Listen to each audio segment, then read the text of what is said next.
Starts right now. Here's Jeff Cameron.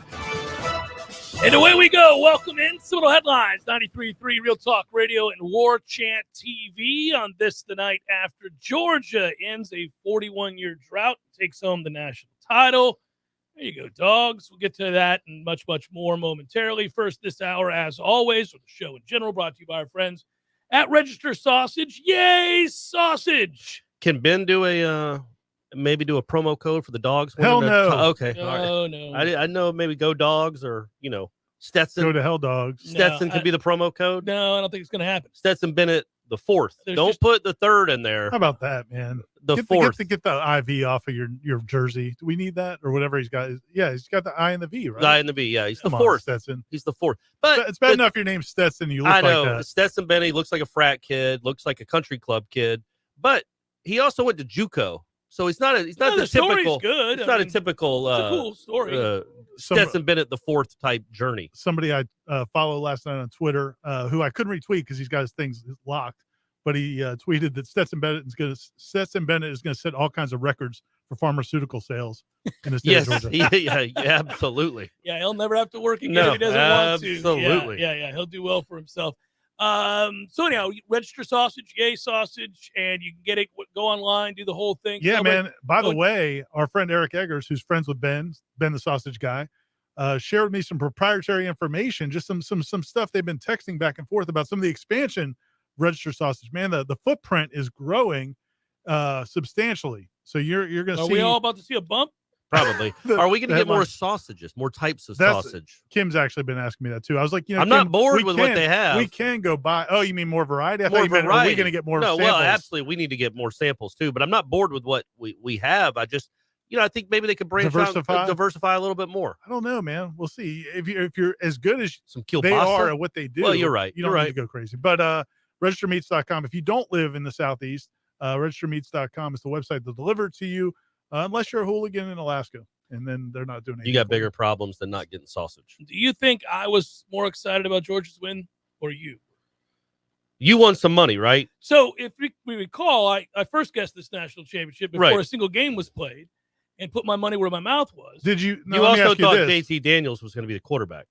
I picked them because of their defense. Right, but still. And the way they've recruited the last few years. Yeah. Did you put any savers on anybody else before the season, or was it just all in on Georgia? Well, I picked Utah to win both the Pac-12 South and the Pac-12. Wow.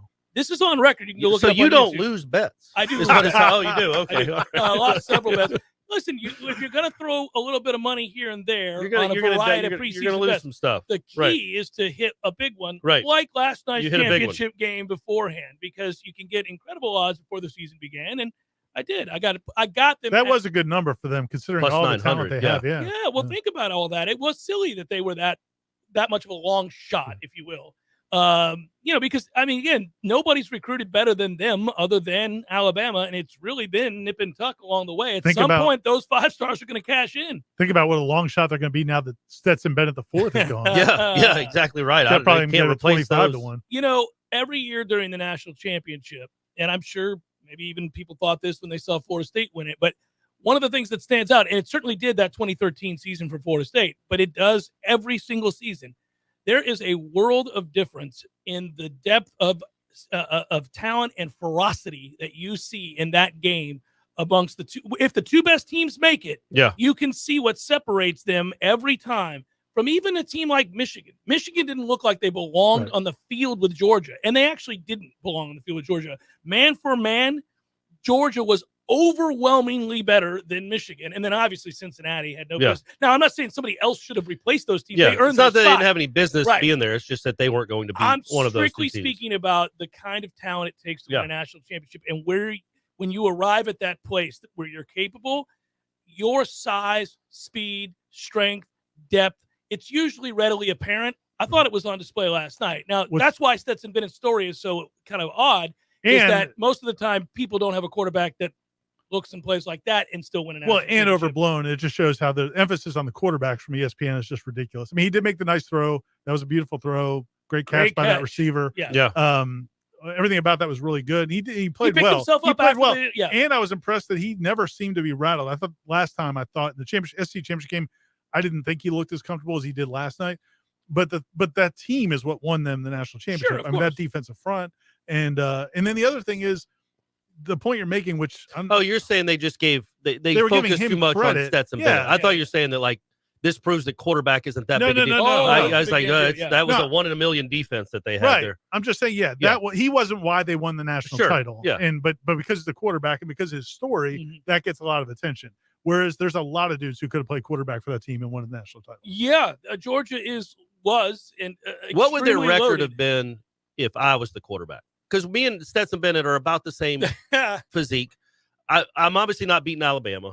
He avoids some sacks. I don't know. No, I definitely wouldn't. Yeah. But There's if I'm just back there and handing it off and throwing screen passes, does Georgia go 10-3? You've had a bad shoulder for some time. I watch you that throw shoulder's things a problem. You can underhand count. The shoulder problem's a problem. I think that's a pick six right But now. I would obviously, I got the Georgia strength staff with me, so we get my shoulder right. Yeah, Do they go the 10-3? shots, you get the Toradol. Do they go 10-3 with just a kid out of a chemistry major? I think there's a chance they win at least 8 or 9 games. Yeah. Probably, right? Yeah, they're going to run into 9 wins. They're going to score defense. Yeah. But here's in this, not to get depressing, it's a new year. We got a lot of good things to talk about. Yeah. But on that point, James Bates, who played at Florida, was a guy I covered him basically the whole time he was in Gainesville. He was the one that could not catch work done on the one of the many. Yeah, but he was the one that had kind of the angle. Michael Gilmore. Gilmore, you're right. You're right. That's right. But sorry, James. But anyway, he was on another podcast and he was talking about how far this game, and he was saying how he didn't think there's any or many, certainly not many, and maybe not any Gators at the current Florida roster that could start for Georgia or Alabama. And that's maybe not true, but it's probably pretty close. And then you think about the difference between Florida's roster and Florida State's roster. Holy. I'm glad you bring it up, but this is why I do get depressed, and I have been lately. You know, obviously 2013, 2014, I thought when you looked athlete for athlete, I was like, Florida State, anybody in the country, let's go. The further removed we got from that, the more, usually it was just a segment group here or there, and then we got to a place where it was everybody, and you went, well, this is not good, outside of Cam Akers. You know, and you would look at it and you'd go, well, he wouldn't, and he wouldn't, and he would not on a championship team. Right. Now, maybe, second place teams or other, first place Pac-12 team, whatever. But when you look at those teams and when you look specifically, and we know Bama just reloads, but you look at that, the ferocity with which Georgia plays, the size, the speed of the guys. Look, think back on the, was it the Michigan game? I don't remember which player was. N'Kobe Dean. Oh, yeah. I mean, that is an insane But here's the play. thing. We got to shy away from this a little bit. This was an all-time defense with 8 NFL dudes. And you can't, if you're going to compare a 5-7 team to that or a 6-6 team like Florida was 6-7, of course. No, but you can do it really with a lot of teams, even other top 10 teams. That was my point. Michigan, I don't think but my point is I don't think Michigan is that far ahead of Florida State player for player where you wouldn't belong on the field with them. It is going to take a while. Yes. If you ever get back. Point I'm making. Sure. And when we go out to spring practice. But is Georgia going to be like, I mean, that was a perfect storm of incredible talent. I mean, Jermaine Johnson was the best player in this conference. He couldn't start on that team. Correct. Like, I don't know that this is something that it's like, it's going to, well, this is just Georgia. This is just Georgia for the next 10 years. When I come at it from a Noles perspective, and I realize, as somebody that watched and covered 2 of the national championships and certainly went to the first national championship, and we all know the dominance, the 14 straight years, top 4 finishes, all that. Every time you saw Florida State, you once said to me when you were covering Florida and you came here for a game and you looked at Florida State and you went, oh, well, that is different, right? The wow factor of the players, right? We haven't had that in a while. And when I watched, like, whoever the eventual national champion is, most of the time it's Bama or it's been Clemson or Ohio State, and in this case, Georgia, because that's the benchmark. That's where I want Florida State to be and where they have been and can be. And when I think of how far away they are from that, that's what I'm referencing. When people get mad after we watch the first practice or we see the first walkthrough and I go, man, this ain't close. I'm talking about championship. Like the Clemson team when that defensive line came back. Yeah. Like that team. Yeah. The 3 first or second day picks. Where you're like, well, there's nobody on this roster. Right. And that's where it does get a little, depressing. But it's baby steps, right? Like, you're not going to do it over. Well, and what they're doing in the portal right now, they're doing a really nice job in the portal. That's to get you back to be that competitive next in the tier, division. Into that next tier. You're still below. You're still not anywhere near that level. Right. So it is. And I'm along for the climb. I'm fine with that, to use their, I am. It's okay. I've accepted, don't like it, but I've accepted that's what it is. But I'm juxtaposing where I need this team to be, want this team to be, and rooting for this team to be, and what the reality is of a championship level team in this day and age. And I just realize every time I think about that, we go out there, I go, well, Jermaine Johnson could play on a championship team. I mean, I remember that. I remember playing. He could play on a championship team. There were a couple of guys where I go, he could play on a championship team. I'm not sure. But don't you have to change your lens right now and be like, that guy can play on an 8-win team. That guy can be a part of a 9-win team. Sure. Well, in that case, you have several guys, but yeah. Well, I mean, that's what. But I'm saying I want to see. I want to get to that's the goal where, right now. Yeah, and I also don't want it to be an outlier. I don't want to. Jermaine Johnson. We said this the first day. I went. Nobody looks like that on our team, and he's a transfer. It's not close. Nobody looks like that, and he's a guy that if he walked into Alabama's locker room, they wouldn't be like, "Who the hell are you?" Guy. Yeah. He'd just be a guy. But he walked into Florida State's locker room, and everybody went, "Holy Jesus, look at that." I want to get to a place when we go out to practice, I go, there's 5 such guys. That's not enough to win, but there's 5 such guys that they could walk into Georgia or Alabama's locker room and we'd go, okay, he's a backup somewhere. He could play. You know, he'll get some run. Right now, last year we had like one guy like that. And it's most indicative, obviously, in the lines of scrimmage, and then linebacker. You know, I mean, I just think there are players on this team that probably could fit in a locker room on better programs. But, you know, we get excited about Darius Washington not getting pummeled, you know, the way Florida State's offensive linemen were 2 or 3 years ago when you had Juwan Williams or whoever out there. So just being competitive, you get excited about. But Darius Washington, and I love the kid, but, man, could you imagine him standing in that segment group with the Georgia guys and the Alabama guys? No, right. I mean, it would be like, hey, are you a tight end? Like, what are you? Yeah, it happens a lot. If you go player for player, just the line of scrimmage, you go, this doesn't look like it fits. No. So you got to get there. It's a long way. And again, to pick it back up and get to the place where we're at, that's what they're engaged in. They're looking to do that. And obviously you talk about the transfer portal, and you can kind of fast track some things if you get a guy or two, or 9. Well, obviously you need a bunch, but not all 9 of the guys that you bring in are going to be of the caliber we're talking about. Sure. But they can start here. Yeah, well, right. And they can help, and they can improve your team here right off the bat. And then, of course, with incremental gains, such as an 8-win season, you have the opportunity to open the doors to more players who do look like that, because now you're not off the radar. Now you're a team that's like, oh, well, they're interesting. Yeah, and when you look at a team like Georgia, Jordan Davis, Nakobe Dean, Nolan Smith, these guys were 5-stars. Maybe Jordan Davis wasn't, but the other two definitely were. Ringo's a 5-star, but they weren't stars right away. They were allowed to build in the system. They were allowed to come through the system. There aren't a lot of Jalen Ramseys out there that just come and play on a great team right away as freshmen. You learn and you go. LaMarcus didn't play a lot as a freshman. Telvin didn't really start until his senior year. He's undersized. So, but that's how you become a great program. Oh yeah. But you have a good enough program where guys like a 5-star kid will wait their turn and just get, 100 snaps a season instead of 500 snaps a season. Florida State's not there right now, but we know they're not there right now. Like, again, that's nothing new.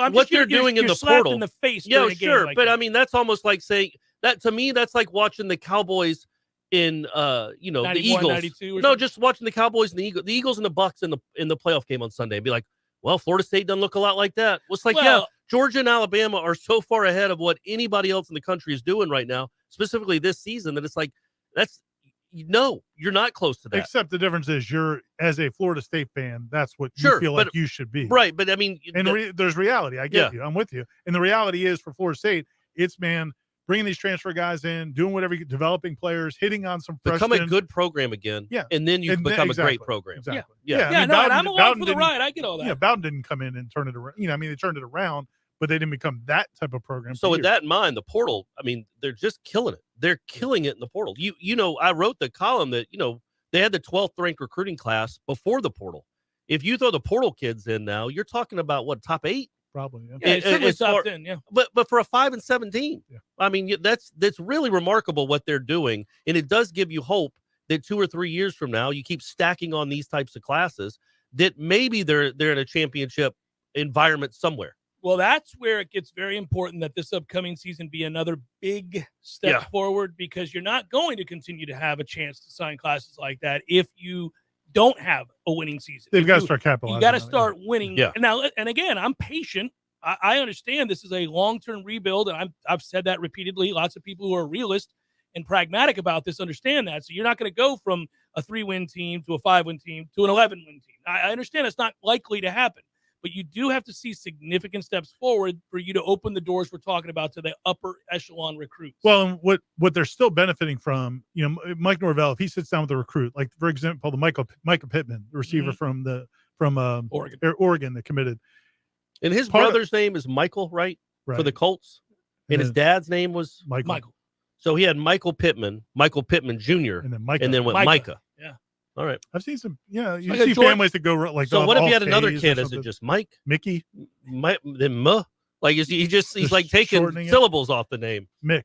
Yeah. The thing about him is what he's talked about was that he liked what Mike Norvell did at Memphis, and he believes in what he's trying to do. He believes in the plan that they've laid out. The further you get away from Memphis, that rings hollow. And the longer you talk, the longer you're here, the plan doesn't carry much weight either. Yeah, there has to be an impact. This is the window where they have to capitalize on this. They have, and I'm not going to sit here.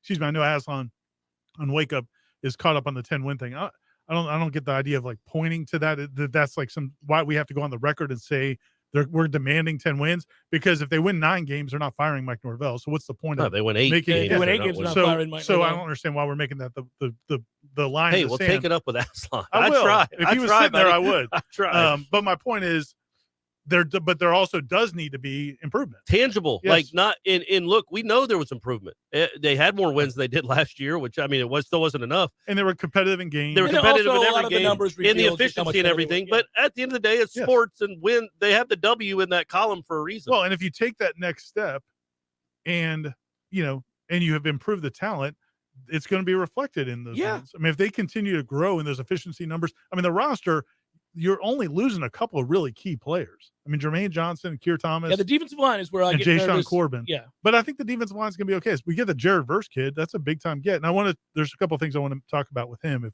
we we can do that here in a second. It's a big week. The coaches' convention's going on right now. There's talk about a change on the coaching staff, potentially a staff change. Obviously, we got a basketball game tonight against Miami, who's really good. Just knocked off Duke. Yeah, you're right. On the heels of a Florida State win that was big against Louisville. And obviously, you saw the emergence of Caleb Mills doing kind of what we hoped he would do coming into the season. And Matthew Cleveland, by the way, does feel like a one and done. Just a little bit. So we got to touch on that. And, of course, in the second hour, we'll get the headliner questions. So there's a lot to get to. Seminole Headlines, 93.3 Real Talk Radio, Warchant TV. James Ryan Finn from Finn Chiropractic. The number one myth about chiropractic is you don't have to take care of your spine until it hurts. Most patients come in with symptoms: neck pain, back pain, headaches. Those are not the cause of your problem. That's the result of your problem. So unmask the cause of your problem at Finn Chiropractic through the Phenomenal Health Examination. So if you're a loved one or having neck pain, back pain, or headaches, don't mask the symptom, unmask the cause at Finn Chiropractic, because your chiropractor loves you and there's nothing you can do about it. I may be Dr. Nina Ford Johnson, but I'm a mom first. My babies are my top priority, always. With COVID going around affecting Black kids at a higher rate, I'm telling any parent with kids 5 and older that asks, mine will be getting the COVID vaccine as soon as they're old enough. The risk from COVID far outweigh any risk from side effects of the vaccine. It's the best protection for my kids and for yours. We can do this. Find vaccines near you at vaccines.gov. Paid for by the U.S. Department of Health and Human Services. Stuck in an expensive timeshare contract and feel like there's no way out? I'm almost at $10,000 in 4 years. I've never traveled anywhere. They made this sound that this would be a really good deal, that I could go anywhere, anytime I wanted to. That never worked out. I'm Chuck McDowell, CEO of Wesley Financial Group. I've helped thousands of people get rid of their timeshares. I know all the tricks because I'm embarrassed to say I once worked in the timeshare industry. We've saved suffering timeshare owners millions in debt and maintenance fees. When you're approved as a client, I guarantee you a 100% success rate. We'll get you out of your timeshare, eliminate your payments, and get them off of your back permanently. I honestly would recommend that you call Wesley Financial. They will help you. Call Wesley Financial Group now for your free information kit. If they can't get you out of your timeshare, you'll pay nothing. Call 800-600-9595. 800-600-9595. That's 800-600-9595. If you weren't the owner of Gordo's and all those wonderful restaurants, Eddie, what would you be doing? I think I'd want to be a I don't know what I'd want to be. A boat captain or a cowboy. You know how to use a lasso? No. You'd have to do that if you were a cowboy. Yeah, but I've never even been on a horse. It's not my place to be on a horse. I agree. And the horse thanks you. Gordo's, bringing the flavor and flair of Cuban food to Tallahassee since 1996.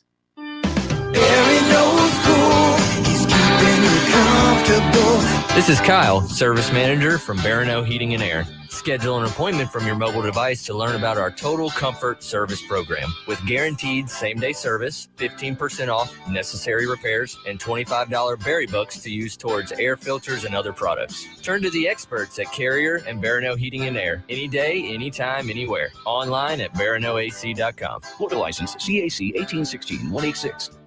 Hi, I'm Andy Cohen with Florida Farm Bureau Insurance. When I was a law enforcement officer, I devoted my life to a career of service and protection.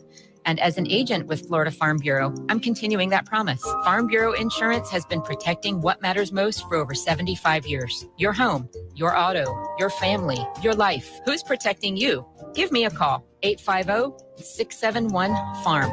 That's 671-FARM. At Florida Farm Bureau Insurance, helping you is what we do best.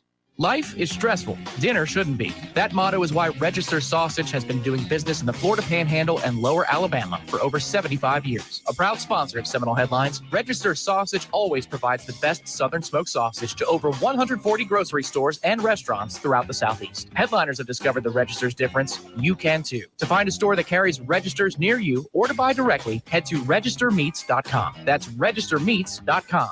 Register Sausage. Yay, sausage! Seminole Headlines returns now. Head to YouTube and search for Warchant TV today to catch the show live or on demand. Now, here's Jeff Cameron, Ira Schofel, and Corey Clark. And I'm supposed to talk. We're finishing up a riveting conversation that we're not going to bring to the airwaves. Welcome back. Seminole Headlines. Hey, I want to talk about Jared Verse. I was just about to serve it up, buddy. Go for it. So Michael made this point the other night, and I think it's a really good point because I wasn't too upset about the signing class, and I know we had this conversation. Jared Verse, by the way, being the big portal commitment defensive end transfer Friday night. You could potentially get 3 years out of, yes. If he's what we hope he is. You just probably won't. Yeah. Just get the 2. But I wasn't as upset when we talked after signing day about just in general. I mean, it was unfortunate what happened with Travis Hunter. It's unfortunate they couldn't get Marvin Jones. It's unfortunate they didn't get the Tyree West kid. But I wasn't too upset about what they actually got, and especially the receiver position, because I figured you can go out and get transfer wide receivers that might actually help you more in 2022 than kids that have played college because football. They played college football. So, and that's worked out. They've got 4 transfers. That's great. I think they're going to do that. They've definitely helped that room. But my only concern was, Mike Norvell hasn't yet really signed one of those big times, the guys you need to get to be at Georgia, to be at that level. Whereas Jimbo did. Jimbo was able to come in and get those big-time recruits. And so Norvell's done well, and I think he evaluates well, but can he get those big-time guys? And I said, you couldn't get Marvin Jones. You couldn't get Travis Hunter, who were, guys you were in good position for. But Michael brought up that Jared Verse is basically that because he went back into the portal after doing what he did at Albany, and everybody in the country wanted him. I mean, Oklahoma, USC, Texas, everybody wanted that kid. Schools. So that's basically the equivalent of doing that. So he got a guy. Yeah, he got a guy. He got that level of guy, right? Yeah, and he got that level of guy when he got Jermaine Johnson. That's just for the 1 year. Yeah, the Jermaine Johnson thing, though, I thought they had a little bit of an in with Dan Lanning, being on Georgia staff. You still got that kind of guy, yeah. But this one, I'm not sure if Jermaine kind of went in and committed to them pretty quick. I mean, it was a quicker process. This kid's been in there for a while. And also Jermaine wasn't I'm not saying Verse is better than Jermaine Johnson, but Jermaine Johnson wasn't thought of to be what he ended up being. His PFF grades weren't quite as good as they, so anyway, I just think I did want to say that because that has been my one concern, and I think a lot of people's, can he ever get those types of players? Well, and the truth is, and I've said this, we all know this, that you've got to change your perception of what signing day is, because it completely there is no doubt in my mind. I don't know who's going to end up being the better football player, but there's no doubt in my mind Jared Verse will be more impactful in 2022 than Marvin Jones Jr. would have been. I agree. I don't even know that it's close. When was the last time a freshman defensive end? I mean, Brian Burns he came off the edge, but he wasn't an every down player. Situational pass rusher. Yeah. The freshman defensive linemen just don't make huge impact. So for 2022, not 2024, But 2022, Jared Verse is a bigger signing than Marvin Jones Jr.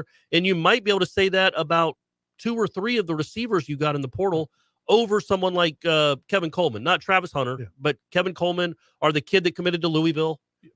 You know, these guys are more important for the immediacy for now than but you also on the flip side, you can't build your program just by portal guys. So eventually you're gonna have to get, you don't want to build your program. Yeah, but right now they have to. They had huge needs, mainly at wide receiver and defensive line.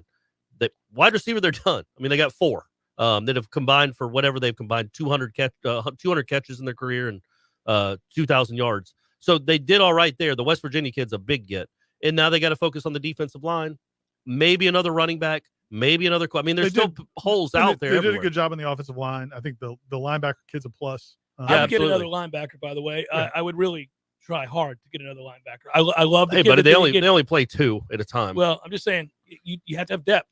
Nah, you don't. Depth's overrated. Crazy. It's pretty rugged position there, Corey. I'd like to have some depth at that position. So, you know, and they've been so bad at that position, or they've been sort of a one-trick pony at that position. They got a guy that can really cover but doesn't play the run real well, plays the run real well but can't cover anybody. So they need to have some diversity of skill set at the position as well. So I would get one more linebacker, but you'd get a defensive lineman, I think, before you got a linebacker. Yeah, sure, because you have to have a lot of depth there too, and that's also an area where you're losing a ton. So absolutely, and you know, again, I would think about bringing in a quarterback, but they have.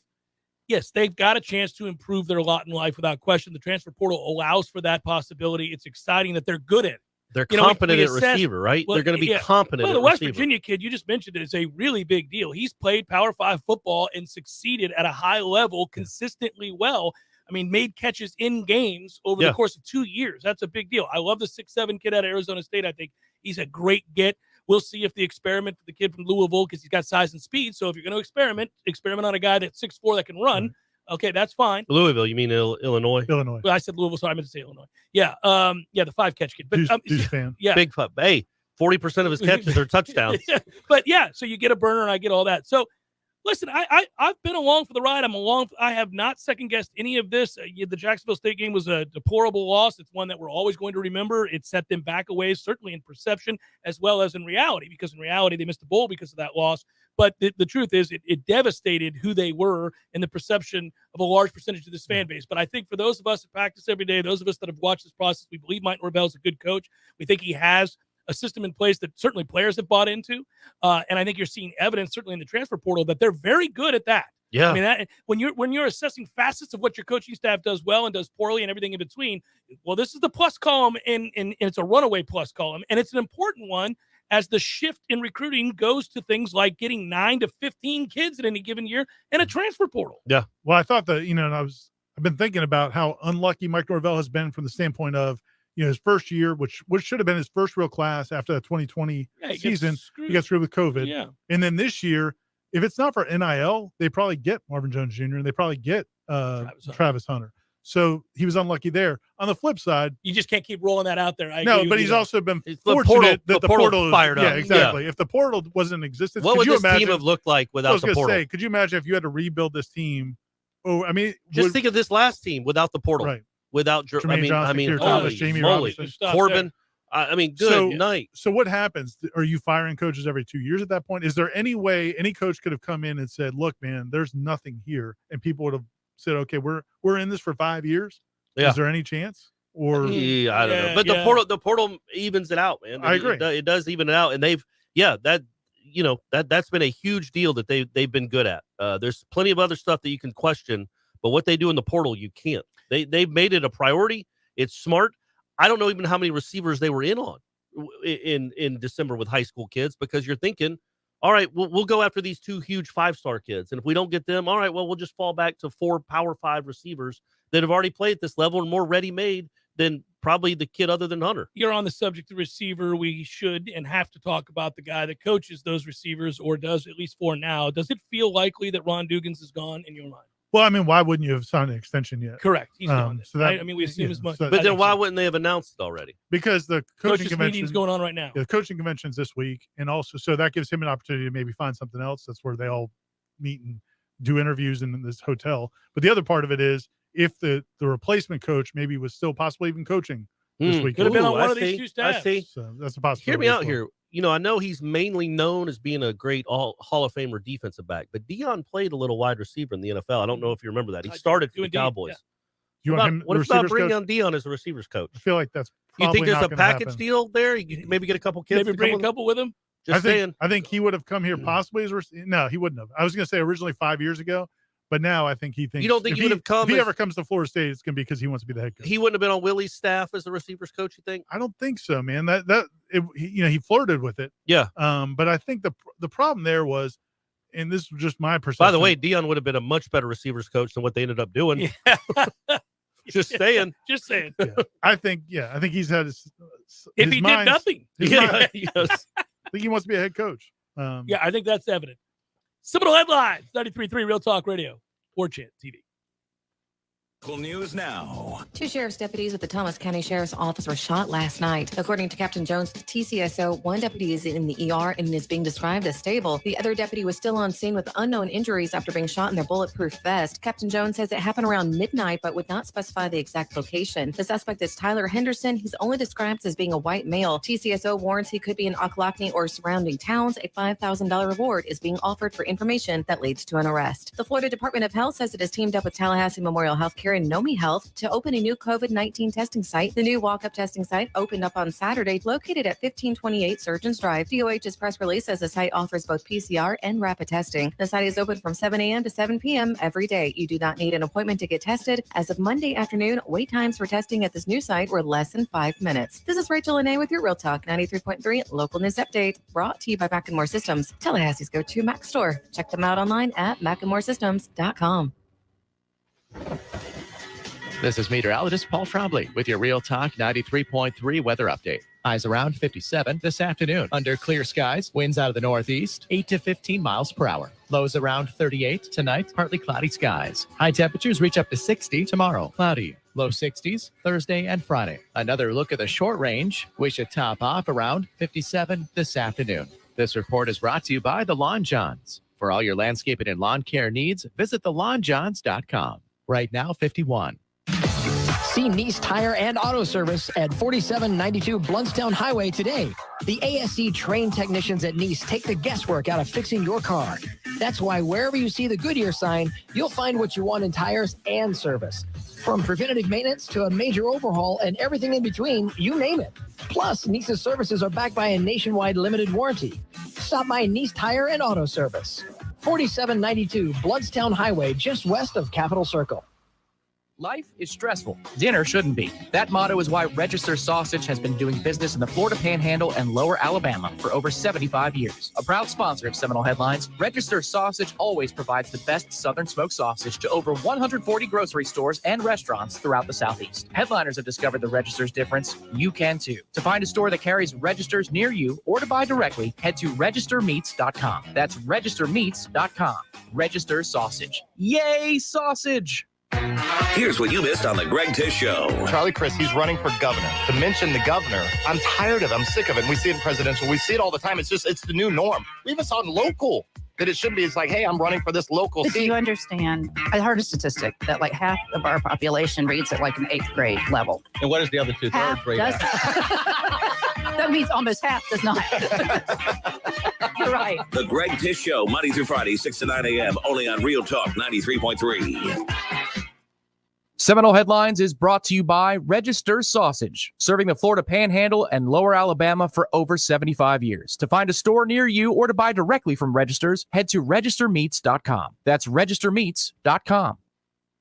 Seminole Headlines returns now. Head to YouTube and search for Warchant TV today to catch the show live or on demand. Now, here's Jeff Cameron, Ira Schofel, and Corey Clark. So we do think, I guess, to put a ribbon on that question before the break, which is that we think there probably going to be some staff changes. Oh, the wide receiver coach. It just seems like if it hasn't happened yet, why wouldn't it? You're talking about the extension you're talking about. Exactly. Do they normally announce extensions, though? Would we know? I mean, we've all put in requests. I mean, we've put in requests for new contracts. Okay. But the fact that there was a report last week out of Penn State that they were having conversations with Juwan Sider, their running backs coach, for Florida State. So that the perception is that what seems likely is if Ron Dugans has been told you need to find a new home, which is very possible based on what's happened here the last few years, then the idea would be you could move David Johnson to wide receivers coach and bring in a running backs coach who also can help recruit. Because Johnson coached receivers before. Okay. So we'll see. And that running backs coach might be yours at Georgia. Possible. Could be. Is he going to bring any of those guys with him? Well, that would be the hope, right? It's actually funny. We didn't text much during the game, but Ira did text me last night. He's like, what'd you text about Cook? He's like, he's not special. This Cook kid isn't special, and he's not. He wasn't Dalvin. special. No, he he's had not like Dalvin. he had 8 runs where he just didn't. He just runs into. But dudes. the first half, those Georgia running backs ran like I would have run against Alabama. Yeah. Like anytime somebody was near him, it's like, well, let's fall down. Yes. I don't want to get hurt. The one guy just got like touched on his ankle and fell It's down. like, all right, I mean, what's going on? And then literally probably about 4 10 minutes later, after you texted that, he ripped off the 67-yard run. Well, he but can do that. He's not Dalvin. Yeah. But he's not bad. He'll Not play too in the many league. people are Dalvin, No, in but fairness it's tough. to him. It's tough to wear that number, have the same haircut, be Dalvin's brother, and It's like being not an be as Ozzie good. Canseco. As I opposed think to Jose I Canseco. think Ozzy's a little worse even because he's the twin. I mean, what are you saying to people like, yeah, he got all of it? Yeah. So that said, Del McGee is your running backs coach at Georgia. Does he have any He relationship may with? soon be the running backs coach at Florida State, would be the rumor that is out there. And that would be something that I think most Florida State fans would be pretty excited about. So Lanning wouldn't take him to Oregon? He has strong ties. Our own, I believe Michael Langston reported this. Gene Williams certainly referenced it. He has ties to, obviously, high school coaches throughout the state of Georgia. Yeah, that's good. So he'd be an asset in that way. And he might be offered to come in, allegedly, rumor has it, as a co-OC. So an opportunity to expand his role and title as coming in here and maybe look, man, get somebody that you know can recruit. That's get what I'm somebody you talking know about. can recruit. Look, what the smartest thing Jimbo did, and he did a lot of smart things when he took over. He loaded that staff with dudes that could recruit. That's all they were. Yeah, they were glorified Damien recruiters, Craig and yeah. James Coley were not helping with the game plan each week. It was Eddie Grant. It was what's the Mark Stoops was a good recruiter. I mean, that Very good first recruiter. staff was a very good recruiter. But the guys on offense were almost all specifically, other than Trickett, were there to recruit. That was their jobs. You got to get some guys, and I'm not saying they don't have them, but whoever you hire, I don't need somebody to teach how to block, how to get up into a blitzing linebacker. Go get a kid from Miami. Running backs coaches and receivers coaches have to be big time recruiters. Notoriously, that is exactly what they are. And yes. when the fault with Dugans, and there is one, is that they ain't bringing anyone in the high school ranks. Do you remember, speaking of which, when we talk about roles of staff members, Jimbo Fisher, who was last night, I watched a lot of that. I don't know if you guys watched it. Hell no. Well, let me tell you why I did. It looked weird. It would have been so much better if they eliminated the rest of his staff and that was just odd. had him talking. That's all I saw on Twitter was people complaining about that. Well, because their mics were terrible, except his mic was great. Everybody else's mic, like James Coley and all that. But by the way, when James Coley's starting to talk, I'm like, just shut. Nobody. We all know why you're there. You're not coaching a damn thing. Anyhow, so while that was going on, Right. I remember thinking, Was he criticizing Saban, James Coley? No, but he would go to weigh in. I'd be like, just let Jimbo do it. You're not going to say anything insightful. But as this went on, I kept thinking they just need to mute those other mics and let this guy. And then they didn't need to split screen. Just have him look at the game, tell you why they're in what they're in and what they're looking to exploit. Because he did a good job of that throughout the night. But the point would be, he was talking about, and he has said this before, talking about running backs. He was like, well, when you recruit a running back, it's not so that you can get him on campus and teach him how to run. If I have to teach you how to run, then you got the wrong guy. We had the wrong guy. So hence running back coaches. I mean, you better be able to recruit. That's what the hell you're wide there receivers to do. coach too. Like again, Jeff Bowden, Yeah, by all yeah, accounts, yes, was the best wide receivers coach in college football history. All he did was produce incredible players. I mean, just get guys on campus. That's all you're supposed to do. That is your job in those positions. By the to go out and way, get guys on. not to impugn Nick Saban, he's the best that's ever done it. The end of the first What half. in the what world are is we did he- doing? I don't know that he got asked about that. He got killed in the Jimbo cast. Well, Jimbo he was should've. like, "This is ridiculous." But there's And of all people, Jimbo. Oh, he was. Yeah. First. I'll give him credit. He first guessed it. He's like, "Well, here's what they should do. What I think they'll likely do." And then when it wasn't happening, all that time was running off. He's like, "I don't know what." It made no sense. Yeah. What were they? It wasn't like you're facing your quarterback. No, it You're didn't make- facing Stetson Bennett at Right. the 10. They've scored 6 points the whole half. Kirby just wants to get to the locker room. You've got a minute and a half left with a Heisman Trophy winner. Yeah, Kirby was with looking 3 like the guy timeouts. that's trying to survive the round. Right. He's up against the ropes. And Georgia's getting the ball out of the half. Yeah, so why in the world would you not call timeouts and make them punt? They're not going to go 75 yards definitely on you. not. They don't even Everything want to. about that. And you would have had over a minute. Yeah. It's ridiculous. Yeah. Well, that's why. Yeah, I'm glad he's not our coach. Tough to deal with that nonsense. But it wasn't. I mean, I didn't understand Alabama's play calling. I thought they were. I mean, it's like they The kept shots taking down all the the shots field. down the field. It's like, man, what are you doing? Your receivers there. When Georgia took theirs, I knew that kid was going to catch that ball. I just knew it.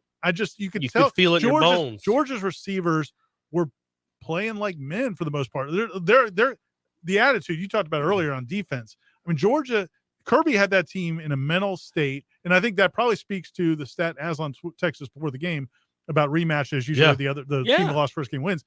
That I probably didn't realize that Georgia was the more motivated team, the more focused team, the angrier team, well, the more talented the SEC team. championship game was the exact opposite. Right. Georgia was like, okay, we're in no matter what. Georgia was in no matter what, and you can't manufacture if that you emotion. watched, and I did because I wasn't like angry. I was just angry that they played so poorly in that game against Alabama the first time. But I watched Kirby after the game, and you could tell it didn't bother him really at all. Yeah. Like it's almost like okay, that's fine. They did what they had to do. That's fine.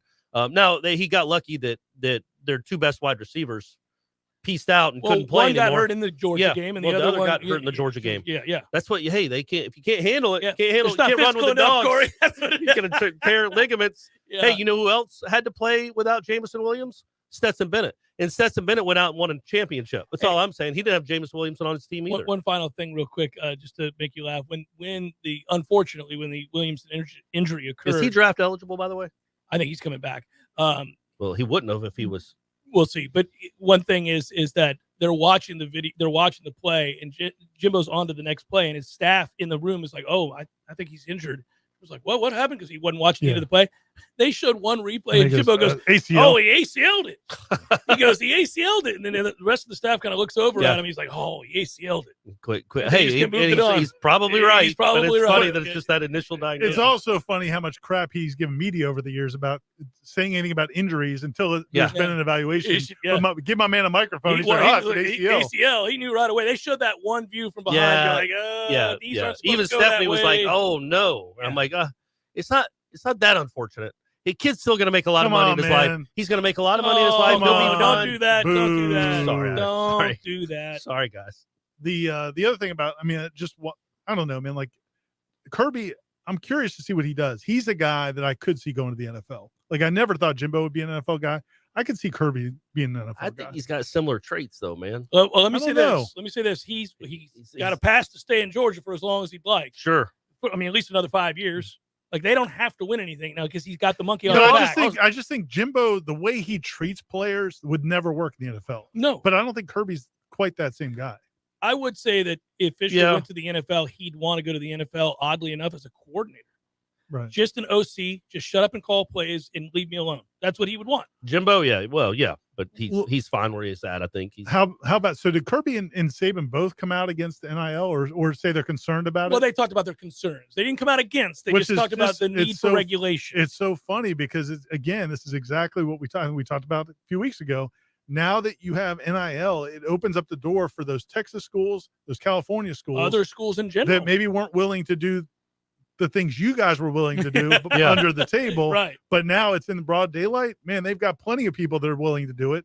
And now they're concerned. Yeah. Well, they were never concerned with coaches' salaries being raised by $2 and $3 and $4 million a year either. And Saban was concerned when Bryce Young got his 7-figure contract before he even played a game. Right. Yeah. But now we're concerned. Saban makes $12 million a year. But now he saw that Texas A&M class and he's like, well, and what getting out of hand, guys. What my man Lincoln Riley's doing at Southern Cal. Well, his quote was something to the point of like it might really imbalance the country and like the imbalance has always been there, my brother. It's like, man, the school you coach at, Nick Saban, spends what $50 million a year on football, just on salaries and just like quality control. It's a and halfway everything. house for every fired coach. I mean, good grief, that's 4 times more than the your people line you're coach competing is a against. former NFL head coach. Yeah. That creates the imbalance, man. The NIL can actually maybe shrink the imbalance a little bit. They have to get a handle on what is fair and not fair, real and not real at each state, and for sure, what is the law? 100%. Yeah. But they are, it's what's going to happen in Southern Cal and Texas A&M and Texas are what have those schools all really concerned. Leonard Hamilton, I thought, had some really good comments yesterday. Great, and he doesn't just weigh in, as you noted correctly on Warchant.com, that he doesn't usually just weigh in for the sake of weighing in. He's had some time to think about it. Some of the headlines, we'll touch on that. 93.3 Real Talk Radio, Warchant TV continues in a moment.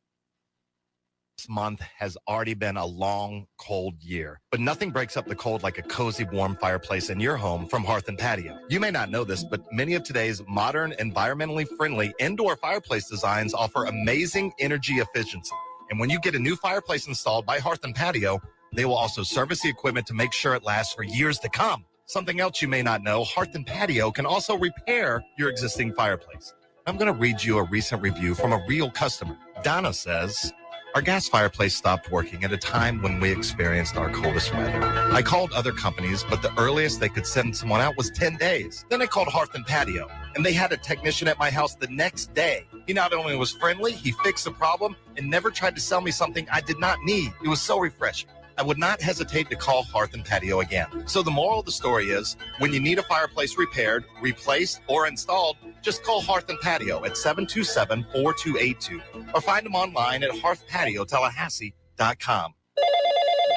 Thank you for calling the Medicare Help Desk. How can we help you? Can you help me choose the right coverage for myself and my wife? We sure can. We can help you choose from Medicare supplements, Medicare Advantage, or standalone prescription drug plans from over 30 different insurance carriers. How much does it cost? We have a fixed income and can't afford extra expenses. At the Medicare Help Desk, the consultation is completely free. We are here to help. Thank you, Medicare Help Desk. Hi, this is Justin Colvin, founder of the Medicare Help Desk. In my 17 years of experience, I routinely speak to seniors who are overwhelmed by the multitude of coverage options available to them. That's why I created the Medicare Help Desk, a place for you to get clear answers to all your questions and make sense of all the confusion. I've helped thousands of clients, and I live right here in Tallahassee with my family. I am active in my church and wish to help and serve my community. If you need help navigating the Medicare landscape, I'm easy to find. Just visit the MedicareHelpDesk.com. That's the MedicareHelpDesk.com. Every great construction project, whether it's a new addition or renovation, starts with a plan. At T-Spark, we are excited when our clients contact us to assist with that plan. Through our team of architects, draftsmen, engineers, we can help you with your project's planning and design, potentially saving costs in the long run. Whether you have a residential or commercial project, we look forward to working with you. Call us today or visit us at tsparkconstruction.com. License number CGC 1525336. Many orthodontists in Tallahassee can straighten a smile, but at Birch Orthodontics, they're dedicated to providing the finest care possible. The experienced and friendly staff is trained in all of the latest techniques. So whether you need standard treatment like braces or Invisalign, or you have a more complicated case requiring extra attention, Birch Orthodontics is here for you. Set up your free consultation today by visiting birchorthodontics.com, BURCH orthodontics.com, or call 850-877-1692. At Birch Orthodontics, they create beautiful smiles that last a lifetime. Seminole Headlines returns now. Head to YouTube and search for Warchant TV today to catch the show live or on demand. Now, here's Jeff Cameron, Ira Schofel, and Corey Clark. Tonight, Florida State basketball against Miami, who on the road took out Duke over the weekend. Is Florida State a 7-point favorite? They are. What? I don't understand that at all. It is strange. Florida State does lead the all-time series between these two programs, 51-36. Oh, never mind. Okay, what's the winning streak at, guys? Oh, I'm going to say 8. It is 7. Oh, you're 3 away from the Platinum Bohica. Miami, come get you. You got to play them twice in the next couple. Got to win this one. But nobody could believe they were like 4.5-point favorites against Louisville either. Yeah, it's just. But Vegas Miami knows just about went on the tuck. Yeah, that's true. They went on the road and like. But they were on the road Saturday and played Duke down to the wire. Yeah. 2 days later, they got to play. They got to come into this. I mean, Florida State's a good team, and it's on the road. It's here. I don't know if Florida State's a good team, but Florida State's a capable team of beating Miami. Yeah, it's a good program. Yeah, absolutely. And they have owned them. And they have owned them. Yeah, they have owned them. Now, Miami last year was riddled with injury and it decimated their program. They do return 4 guys who missed a ton of. And they brought in 2 transfers for a pretty big time. They're really good players. So it's gonna be. There's no doubt it's gonna be. They got 3 guys that can really score. The one kid, the Charlie Moore, who looks 14, is actually 24 years old. Literally 24 years old. This is his 4th Division I school. 5'11", 180. Yeah. So you got him. You've got McGusty. You got Miller. You got Wong. And Wong is Great player. McGusty's good too, man. They got 3 dudes that just go get baskets. And so you're gonna have to get to 75 or 80 to win this game, I think, because Miami's going to score. It's gonna be a good game. I'm just glad that it's gonna look. There's reason for excitement because after the Wake Forest game, I was like, man, if they get beat at home by Louisville, and then they have to turn around and play Miami, who's good now, and we haven't had one of these seasons in a while. But McGusty's averaging nearly 19 points a game. To your point, yeah, he's a good player.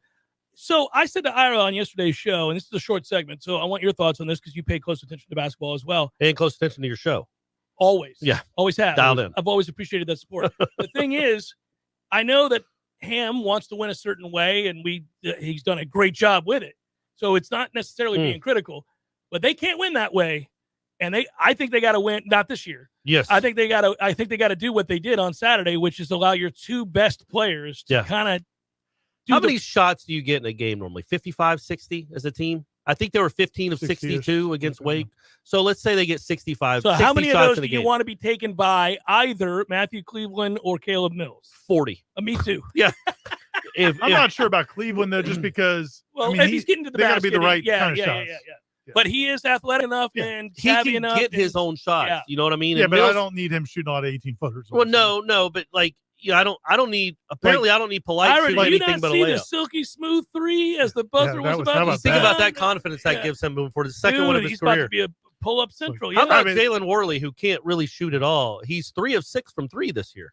My man's 50%. You got to start gunning it more, Worley. And the ball hasn't rotated once. It doesn't rotate, but he's made 3. But yes, look, you got it. You got 2 guys. You got one guy that could be a special scorer if he's on.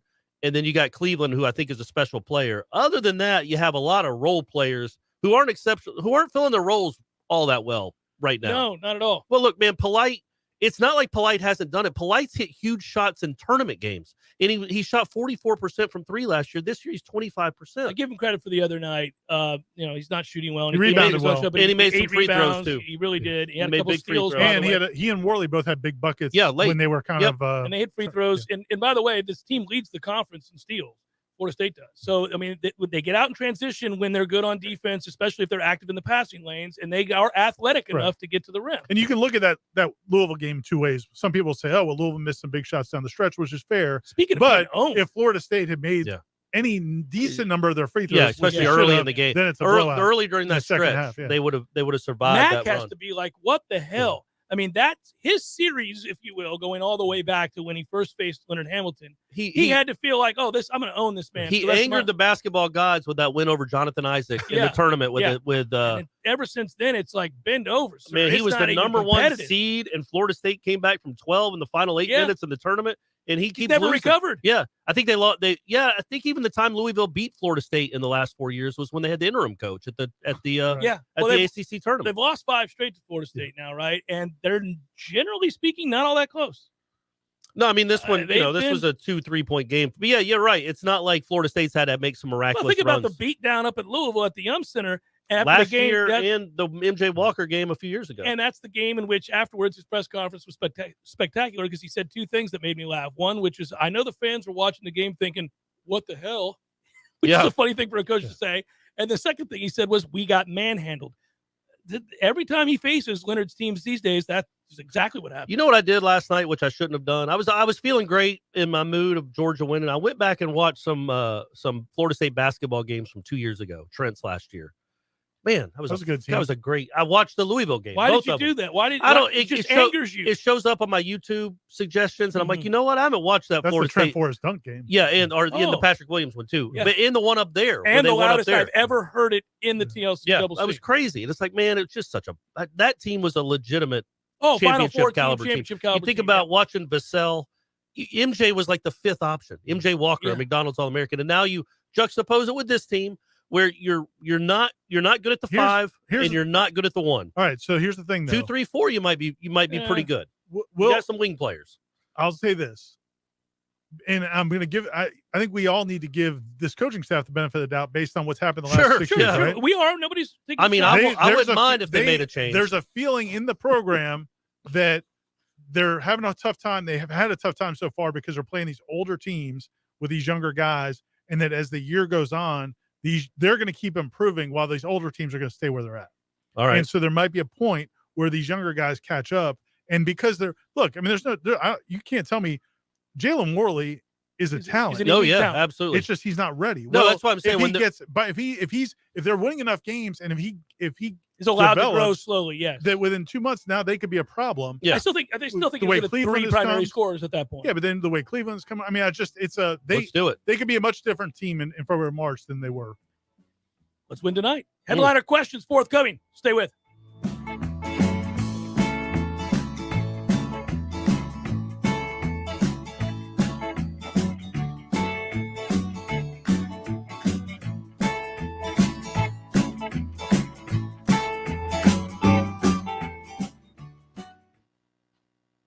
We got manhandled. Jeff Cameron Show, live and local on Real Talk 93.3, WVFT, Greta, Tallahassee. Breaking news this hour from townhall.com. I'm John Scott. President Biden is in Georgia today, voicing support for changing the Senate filibuster rules to ensure the right of voting is defended.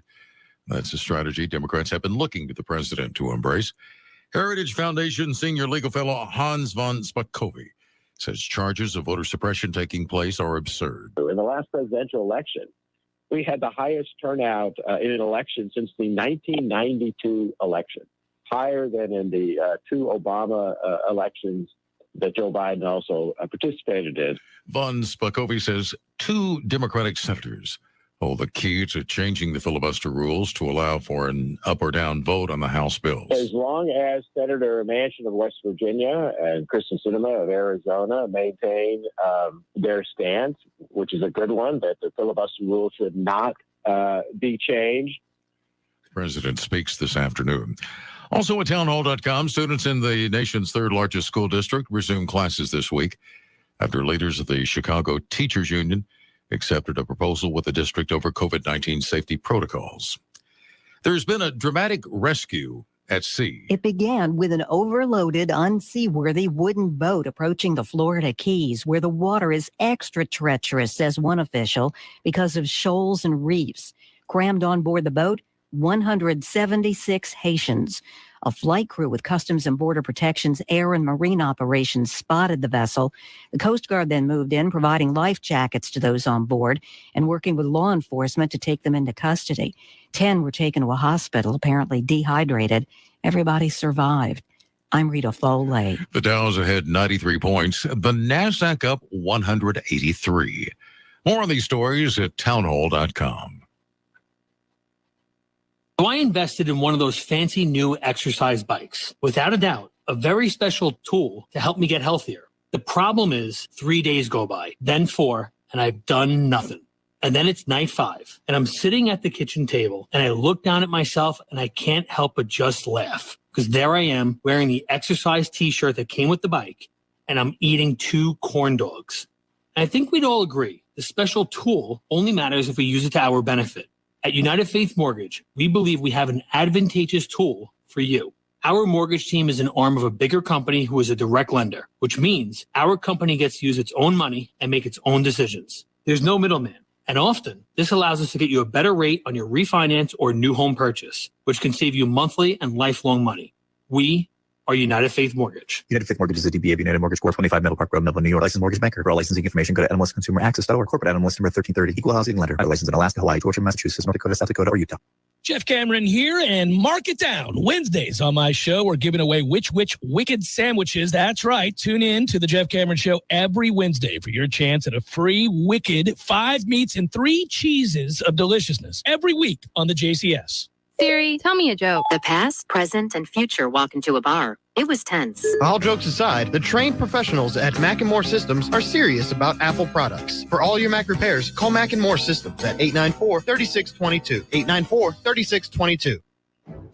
Live and living color and totally free. Subscribe to Warchant TV on YouTube, the digital home of Warchant.com. From the practice field to pregame and the phone calls afterwards, Warchant's YouTube channel is home to live programming like Seminole Headlines, Wake Up Warchant, The Jeff Cameron Show, as well as Trench Talk, a live Q&A with Noles offensive lineman Devontae Love-Taylor. Just search Warchant on YouTube and click or tap the subscribe button. That's it. It's totally free.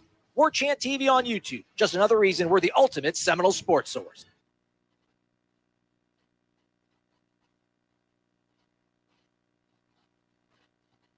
Seminole Headlines is brought to you by Register Sausage, serving the Florida Panhandle and Lower Alabama for over 75 years. To find a store near you or to buy directly from Registers, head to registermeats.com. That's registermeats.com. Seminole Headlines returns now. Head to YouTube and search for Warchant TV today to catch the show live or on demand. Now, here's Jeff Cameron, Ira Schofel, and Corey Clark. Hour number 2, Seminole Headlines, 93.3 Real Talk Radio, Warchant TV. Where'd the first hour go? God, that was just flying by. Reliving that Georgia glory. Birch Orthodontics. Yay, Birch Orthodontics. I've had to you know what? This is real love. I'm going to tell a Birch Orthodontics story for you. Good. I'll sit back and listen. So last week, Bryce, my oldest son, was scheduled to go to Birch Orthodontics. At least that's what my wife told me. And she said, I need you to take him tomorrow morning. I can't do it. You need to get him there at this time. Make sure you get a doctor's notice, all that good stuff. So I'm like, okay, well, cool. It'd be nice to see Dr. Birch roll in. Got to do a little thing when you sit out in the parking lot where you call and let them know you're there so that they can have you come in. Era of COVID, after all. And so we pull in. I'm like, hey, we're here. I'm even 5 minutes early, feeling good about it, doing the right thing. They're like, yeah, man, you don't have an appointment. Oh, boy. I'm like, what? No, he's here for his such and such appointment. They're like, nope, that's a week from today. Oh, boy. But they snuck him in anyway. Well, no, they couldn't do that because they were packed that day. They did say, hey, we'll see if we can. I said, no, screw it. I'll take him to school. He's missed enough. So I get him to school, call my wife. I was like, hey, yeah, man, no appointment today. I don't know where you got that from. But she apologized profusely. It happens, right? It was like, it's just a waste of my time. It's okay. And then, we finished it. It was all right. But then she still felt bad that night. And I was like, honey, it's all right. We make mistakes. Just remember the next time I make one, which is very rare. I've got a freebie here. It has happened on occasion. But yeah, I think Dr. Birch probably would have squeezed you in or just to listen to talk some football. Maybe you could have gone in and just talk some football. But I don't want to pull the. You should have. Yeah, I'm sure Dr. Birch had no idea that would have happened. She's probably horrified hearing that story that you were made to wait out in the parking lot and then didn't even get in. So. Probably horrified. So. Yeah, what we've done for her? Are you kidding me? Well, I didn't want to say to one of her many awesome assistants, what? Hey, one of her very attractive assistants. You know what we need to do is, I mean, look, I'm not saying that Dr. Birch, you have to keep pace with Ben, but can we franchise Birch Orthodontics? Like, the only Tallahassee and Leon County kids get the benefit of having BirchOrthodontics.com. Can we expand it? We're growing this business. Get it to Atlanta. Get the footprint started in Atlanta too. Absolutely. But if you or your kids need orthodontic help, BirchOrthodontics.com is the website. They do free consultations. Best in the business. Best just people, great people, Noles, and they will take care of you.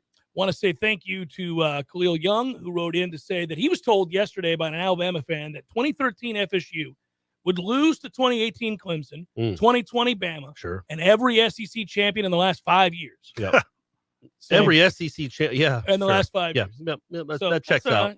That checks out. You know, the funny thing about it's lucky they were able to beat the 2013 SEC champion, though. They did do that. Yeah, that happened. The thing about the 13 team, and I just tweeted on the anniversary. Everybody was talking about the anniversary on the 6th. That and I tweeted the depth chart. I think Florida State's top 22 was unbelievable, and you add Jameis being the level he was playing at, could play with any national championship team of any era ever. Yes, the depth was not that great. When you look at the second that's team, why staying healthy that year was very important. Yes. They stayed offensive really line healthy. was rough. Offensive line depth was not very good. Some of the defensive, some of the receiver depth was not great. I mean, it's just they got very fortunate. They did. They really didn't have any guys go down on that offensive line. Stork very briefly. They didn't really have a starter go down, did they? Tyler Hunter was sort of a starter to start the season, and then they're like, I guess we'll go Jalen. We'll put Jalen Ramsey in, see what this does. See if he works out. See if he can play. Gator Kirk writes, good morning. Looking forward to another entertaining year. Keep up the great work. Go Noles. Thank you, Gator Kirk. Brian writes, not a question, but I'll never take for granted our success again. Watching the national championship shows how far away we really are. Well, this is something we touched on to start the show. It does show that. Michael, as I type this, I have the natty on. Really makes me miss the past. I listened to Jimbo's commentary. Too bad I don't have a slow-mo button. Anyways, gents, as I was watching, which scenario do you prefer to take place for the next 6 years? A, Norvell winning 3 national titles and thus overtaking Miami as kings of the state. Seems like a good one. Yeah, that's a good one. What would be even or B, winning 4? Meat winning a national title and Ham winning 3 national titles. And in fact, every Nole sport winning a national title, thus becoming the only school to have a natty in every sport. Michael lives in a great I'm going to say, and look, man, this is fancy. For all of our future endeavors for our careers. 3 football national championships is trumps any of that other stuff. And we'd love Meat to win 1, and I'd love Ham to win 3. Yeah. Sorry, I didn't mean to snort laugh there. That just seems like a lot. But yeah, I would still take football. I think football rules the day. Or 2 national championships of football. Even a national championship game. Just get to the game. Win the ACC. Just win Can we win Atlantic. the ACC? 3 Atlantic Division titles. Austin writes, and it's not our Austin, but I'm sure a very nice Austin nonetheless. Gentlemen, really loving the YouTube option to enable me to enact with you guys live. Much better than me yelling Jerry Rice at my radio. Yeah, for real. I feel like we would have got some instant reaction. Yeah, if we had a chat going on, I think we'd have been corrected pretty quickly. But now that we do have the chat, sadly, we'll never have such a great moment again. Oh, yeah. There's no black Jerrys. I Just can't no think of black any Jerrys athletes named Jerry. That's yeah. rough. That's crazy. Like everybody is just Jerry Rice. Yeah, we went with Jerry Johnson. Judy, Yeah. Jerry Rice. We go on for days. Yes, he does right. Anyway, do you guys think we should get a quarterback transfer, or would you settle? I would. You need a transfer. I don't know that needs to be. You need to get in the sweepstakes for necessarily. You're trying to find the starter, but I do think they need to get a transfer quarterback. I do too. Yeah, that you need depth, man, because who knows where Rodemaker will be. I mean, you just need or what he is. But I think we like Duffy. I think Duffy's got a chance to be something, but you don't know, and you can't go. I mean, Jordan Travis always gets hurt. Now, banged up, not even injured like where he's out for the year, but he will be banged up at times in 2022. And who's going to go out there and get snaps in a close game? Is it going to be a true freshman? You don't want to be Rodemaker or some kid that's played a lot of football at another school. You don't want to be sentenced to a loss if he can't play. And that's the thing. You're at a point now with this program, bringing in some of the guys they brought in, where there really shouldn't be any games. Clemson at home. I mean, there really shouldn't be any games where you can't feel like going in, you don't have a chance to win. So you losing your starting quarterback, if you don't have anybody else, would create that scenario. Oh, it does definitely create that scenario. Yeah. So yes, they should. I would go defensive line before a quarterback, and I might even go running back before a quarterback, but I would go get a quarterback. I'm not as worried about running back, although I hear your point. I'd find another linebacker. Kristen writes, what's the likelihood that getting the first title and beating Saban is all Kirby needs to basically become Alabama 2.0? We know the talent's equal. Yeah, that's a good point. I mean, and by the way, if you're a Florida fan or anybody else in the East today, you thought we are a long ways away from beating Georgia consistently. I would. Oh yeah, that. No if question. If I were a fan of anybody else in the East, you're not winning that division. I mean, that game was soon. ridiculous this year. What do you did you guys feel like watching Jimbo? Was he pulling for Georgia? People on Twitter were saying that. It felt like he was. I will say, and I think you guys would agree with this, for all of the pluses and minuses that we have vetted about Jimbo Fisher over the year, he does root for kids to do well and for people to do well, I think. I mean, when the injury happened, he was heartbroken. You could tell. No, he's got a good heart for players. Like I was. He loves players. Yeah, very much. Like you. I was inconsolable. Yeah. It was funny at the beginning of the game. I think the reason that people, I'm sorry, Ira, the reason that people, I think, probably feel like he's rooting for Georgia was Georgia, you remember they had the false start. They had a stupid play where your boy Stetson takes a sack on first down. Yeah, they were playing. They were not dribbled playing the ball to himself in a scramble. Yeah, and they were just saucer-eyed, like nervous. And Jimbo goes, these boys got to calm down. Calm down, everybody. We got to calm down. And he threw that out there kind of like he was trying to talk to them, hey, let's everybody settle in. And that's when I thought, he's probably pulling for that to happen. I'm curious, though, because I don't know what I've never gotten the sense that he loves Kirby or that he loves what Georgia has been doing the last few years. So that would have surprised me. But from a competitive standpoint, knowing how his mind works, and he just wants to see competitors compete, like the fact that Georgia was not rising up, they weren't giving themselves a bother chance. him. Yeah, it was pissing him off because he knew they were better than that. Right. And then the number one point he was making about Stetson Bennett on the sack, he's like, his exact words were, you can never take a sack on a play action rollout. You have the ability to throw it away. You're outside the tackle. He knew they weren't thinking, and he was like, son, throw the ball. How about that grounding call? That was a weird call, man. I mean, tell me this, Jeff, because Tom Brady is the king of it. Why is it not grounding when you throw a ball at somebody's feet? Because if he's an eligible, but you are intentionally throwing an incomplete pass. 80 miles an hour at the ground. It's a smart play because that's an eligible receiver, and you can just say. But you airmail one when there's a guy on that side of the field. Take issue with the rules, but I'm just saying that. No, I get it, but we need to help out defenses anyway, in my opinion. If you throw a pass that you intentionally throw it to be incomplete at somebody's feet at 90 miles an hour, that's as much grounding as it throwing it 20 feet over their head. But they only call the one 20 feet over their head because the Now, Bryce Young threw a couple where he was getting sacked and just winged it really. And Kirk Herbstreit, like, that's a really smart play. He's throwing it where I think Kirk gave a little too much credit for the sack the non-fumble. Yeah, he wasn't thinking about that. He's like, but there was another one where he was, and I'm like, man, Stetson Bennett looks like the receiver just cut off the route. Yes, it was a miscommunication as much as it was thrown away. They're like, let's just drop the flag. That's a penalty. Real quick on the side, I saw today where I think it was Greg McElmore or whatever said what did he say? He said that he's fairly McElroy. What I say, McElroy? You said McElmore.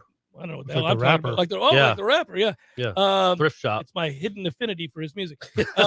So you've been watching it so much, much it's just in my brain.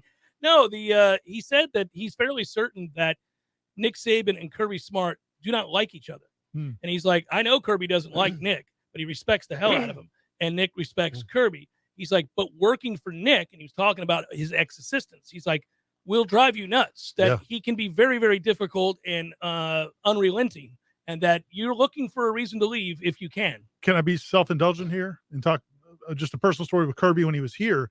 When he as a GA, when he was here as a GA in 2003, 2004, 2002, 2003, I had done a feature on him. So when he got the job at LSU, when Muschamp left, he got the secondary job at LSU. Yeah, and he gave me that story because I had done a feature on him. We were both young. And I'm a little bit older, but he gave me the story, and I said, so you're going to go work for Saban? And this was at the height of Saban's an ass, and you don't want to work for him. Like, everybody knew it back then when he was at LSU.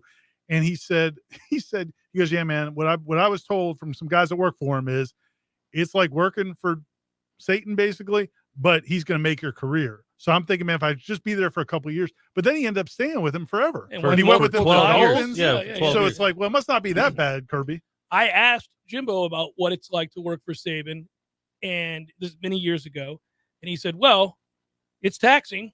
I mean, you are expected to be there at this hour, and you're not likely to leave at this hour, and nothing's ever good enough. Sounds a lot like somebody else. Sounds a lot like somebody else. He said, for example, they once scored 30 points and a half in an SEC game. Jimbo was calling the plays. They win the game at halftime. After the game is over, Nick walks into his office and says, what in the hell was that call on 3rd and 3? And it was like late in the third quarter, and they're up by 38. And Jimbo said he just looked at him like, really? That's what it's like. So that's kind of the way it is. But Kirby has said it. Jimbo has said it. Countless others have said it. If you do your job, paid handsomely, reputation increases greatly, and your career is set. And that's turned out to be pretty much true for most of those guys. Sure. They've all had a million opportunities. Sure. Good for them. Good for them. Good for you. Good for you. All of us. Good for all of us. Good for you. Yeah, you're right. That said, the question about them being Alabama 2.0, well, he took the Saban model, applied it to Georgia. They have the infrastructure and the investment in doing that, and that is a problem. Like, that's why I just said nobody in the East is catching them anytime soon. And they're recruiting. They're going to continue to recruit at this level. And he might go somewhere else, but it feels like he might be a guy that wants to be there for 10, 15 more years. I was thinking about this. Who was the last coach to win a championship at his alma mater? Was it Phil Fulmer? Yeah, probably. And the best thing about it four is of them, five of them. Spurrier did it. Fulmer did it. Right. There haven't been many. It hasn't been any in the last decade. The cool thing about him is, we've seen some coaches that have pretended to be Florida State fans. Yes, we know one. We talked about Willie's. Yeah. But anyway, not that he didn't like Florida State, but just the way Kirby is so entrenched. I mean, he played there, grew up in Bainbridge. So he's not just like a kid that played there. I mean, he is the embodiment. I mean, that's pretty cool, because you don't see that in college sports anymore. My niece is a freshman at Georgia. She thinks it's going to be like this forever. Who knows? It might be. It could be. What's happening for her? Did she go celebrate? Did you text her? She had a great time. I said, congratulations. I was like, enjoy this. I doubt she realizes that, it's not like this every year. Yeah. But do you think an NFL team would be interested, though? I don't know, man. Are they interested in college coaches anymore? And if so, why? Well, do any of them work out? It depends on the type of coach. It depends. None of them work out. Who's the last one that worked out? Pete Carroll? That it? Matt Rule might. Yeah, Rule's crushing it. None of them do anything. None of them are good at it. It's such a different type of job. Maybe it's getting more and more similar now that you get to pay for players. If I were a college coach and I got offered a pro coaching job, I would take it, because I don't have to recruit. That's the only thing. You don't really have to recruit now either. You could just pay the kids. You don't have to recruit your own roster every day, because somebody else is. Well, and that's the only thing I'm saying. there are a lot of reasons where college coaches are getting frustrated with what's going on. Some are thrilled with what's going on. Sure. But I'm curious about him from that standpoint, because and that would be the only reason I'd see Georgia. He is a big deal for them. You know what I'm saying? Like, they are invested, but they also could go back to being where they were if they didn't have Kirby Smart. Put no ribbon on that, by the way. It was very important they win that game last night. Oh, sure. Yeah. Because we don't know the next time they're going to have a shot at it. Well, I mean, just imagine if that team didn't beat Alabama, because that's not even close to Alabama's best team. Especially Not when even their close. 2 first-round wide receivers weren't playing, and but even this year, they were vulnerable 6 times. They almost lost to Auburn, LSU, Arkansas, Florida. If you'd have lost to that Alabama team twice. With that Georgia team. Yeah. Right. With all the questions already surrounding it, can you ever get it done? No, you're right. That would have been kind of devastating. a pedestrian running back for Alabama. Not a great offensive line by Alabama standards. No, I mean, an that would have incredible been quarterback, but that was in many ways that's Nick Saban's best coaching job. That they were even there. I mean, I hate to laud the man more than he's already lauded, but he's got the staff he has. Yeah, sure. Seminole Headlines, 93.3 Real Talk Radio, Warchant TV continues in a moment. Years, Paul's Termite and Pest Control has been protecting homes and businesses for thousands of people right here in the Big Bend, and we're quite proud of that. Fact is, all of us here at Paul's have families, and nothing is more important to us than their protection. By providing effective termite and pest treatments, we know we're aiding many right here in our community. Paul's Termite and Pest Control performs many services designed for the protection of your family and your home. Programs like Pro Shield Complete, which encompasses termite and general pest control in one low-cost quarterly treatment plan. This program is environmentally friendly and is almost exclusively limited to exterior treatments, meaning pests and termites never enter your home. Termite programs like Centricon, a service which requires no invasive drilling or liquid applications. Plus, our lawn care team keeps lawns and ornamentals green and healthy. Protection of your family, your home, and our environment all are very important to each of us at Paul's. To learn more about our many programs, please visit us at callpauls.com. For the elimination of termites or any other pests. And a greener lawn, too. Call Paul's. We'll get them all. When you are approaching retirement, there are a lot of questions to answer. Do you have enough money to fund your income for life? How should you claim Social Security? And what's your plan for health care and long-term care? Pete Tyson and Preservation Financial Group are here to help you preserve your retirement. The team at Preservation Financial Group can help you get organized, guide you through critical retirement decisions, and create a comprehensive income plan designed around your needs. Don't leave your retirement to chance. It's crucial to understand and address relevant risk before you retire. To schedule a free, no-obligation consultation, reach out to Pete Tyson and Preservation Financial Group today. 850-523-6118. That's 850-523-6118. Or visit them online at preservationfinancialgroup.com. Your home is where your memories live, where you laugh and where you love. We understand the importance of the valuables under your roof, tangible and intangible alike. So no matter what's around the corner, we'll be there, offering you and your family the support that's made Florida Farm Bureau Insurance a trusted name for over 75 years. You deserve more.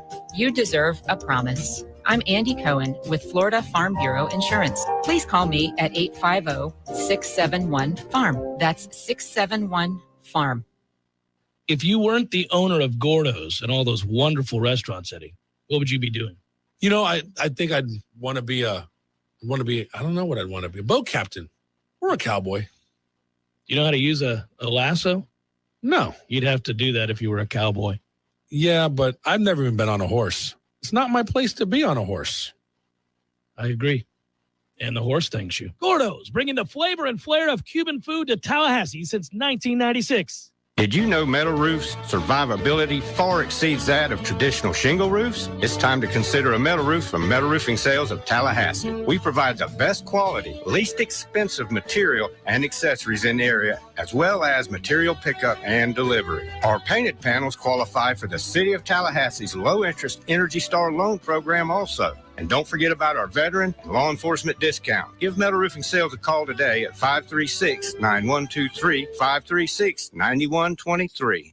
Life is stressful. Dinner shouldn't be. That motto is why Register Sausage has been doing business in the Florida Panhandle and Lower Alabama for over 75 years. A proud sponsor of Seminole Headlines, Register Sausage always provides the best Southern smoked sausage to over 140 grocery stores and restaurants throughout the Southeast. Headliners have discovered the Register's difference. You can too. To find a store that carries Registers near you or to buy directly, head to registermeats.com. That's registermeats.com. Register Sausage. Yay, sausage!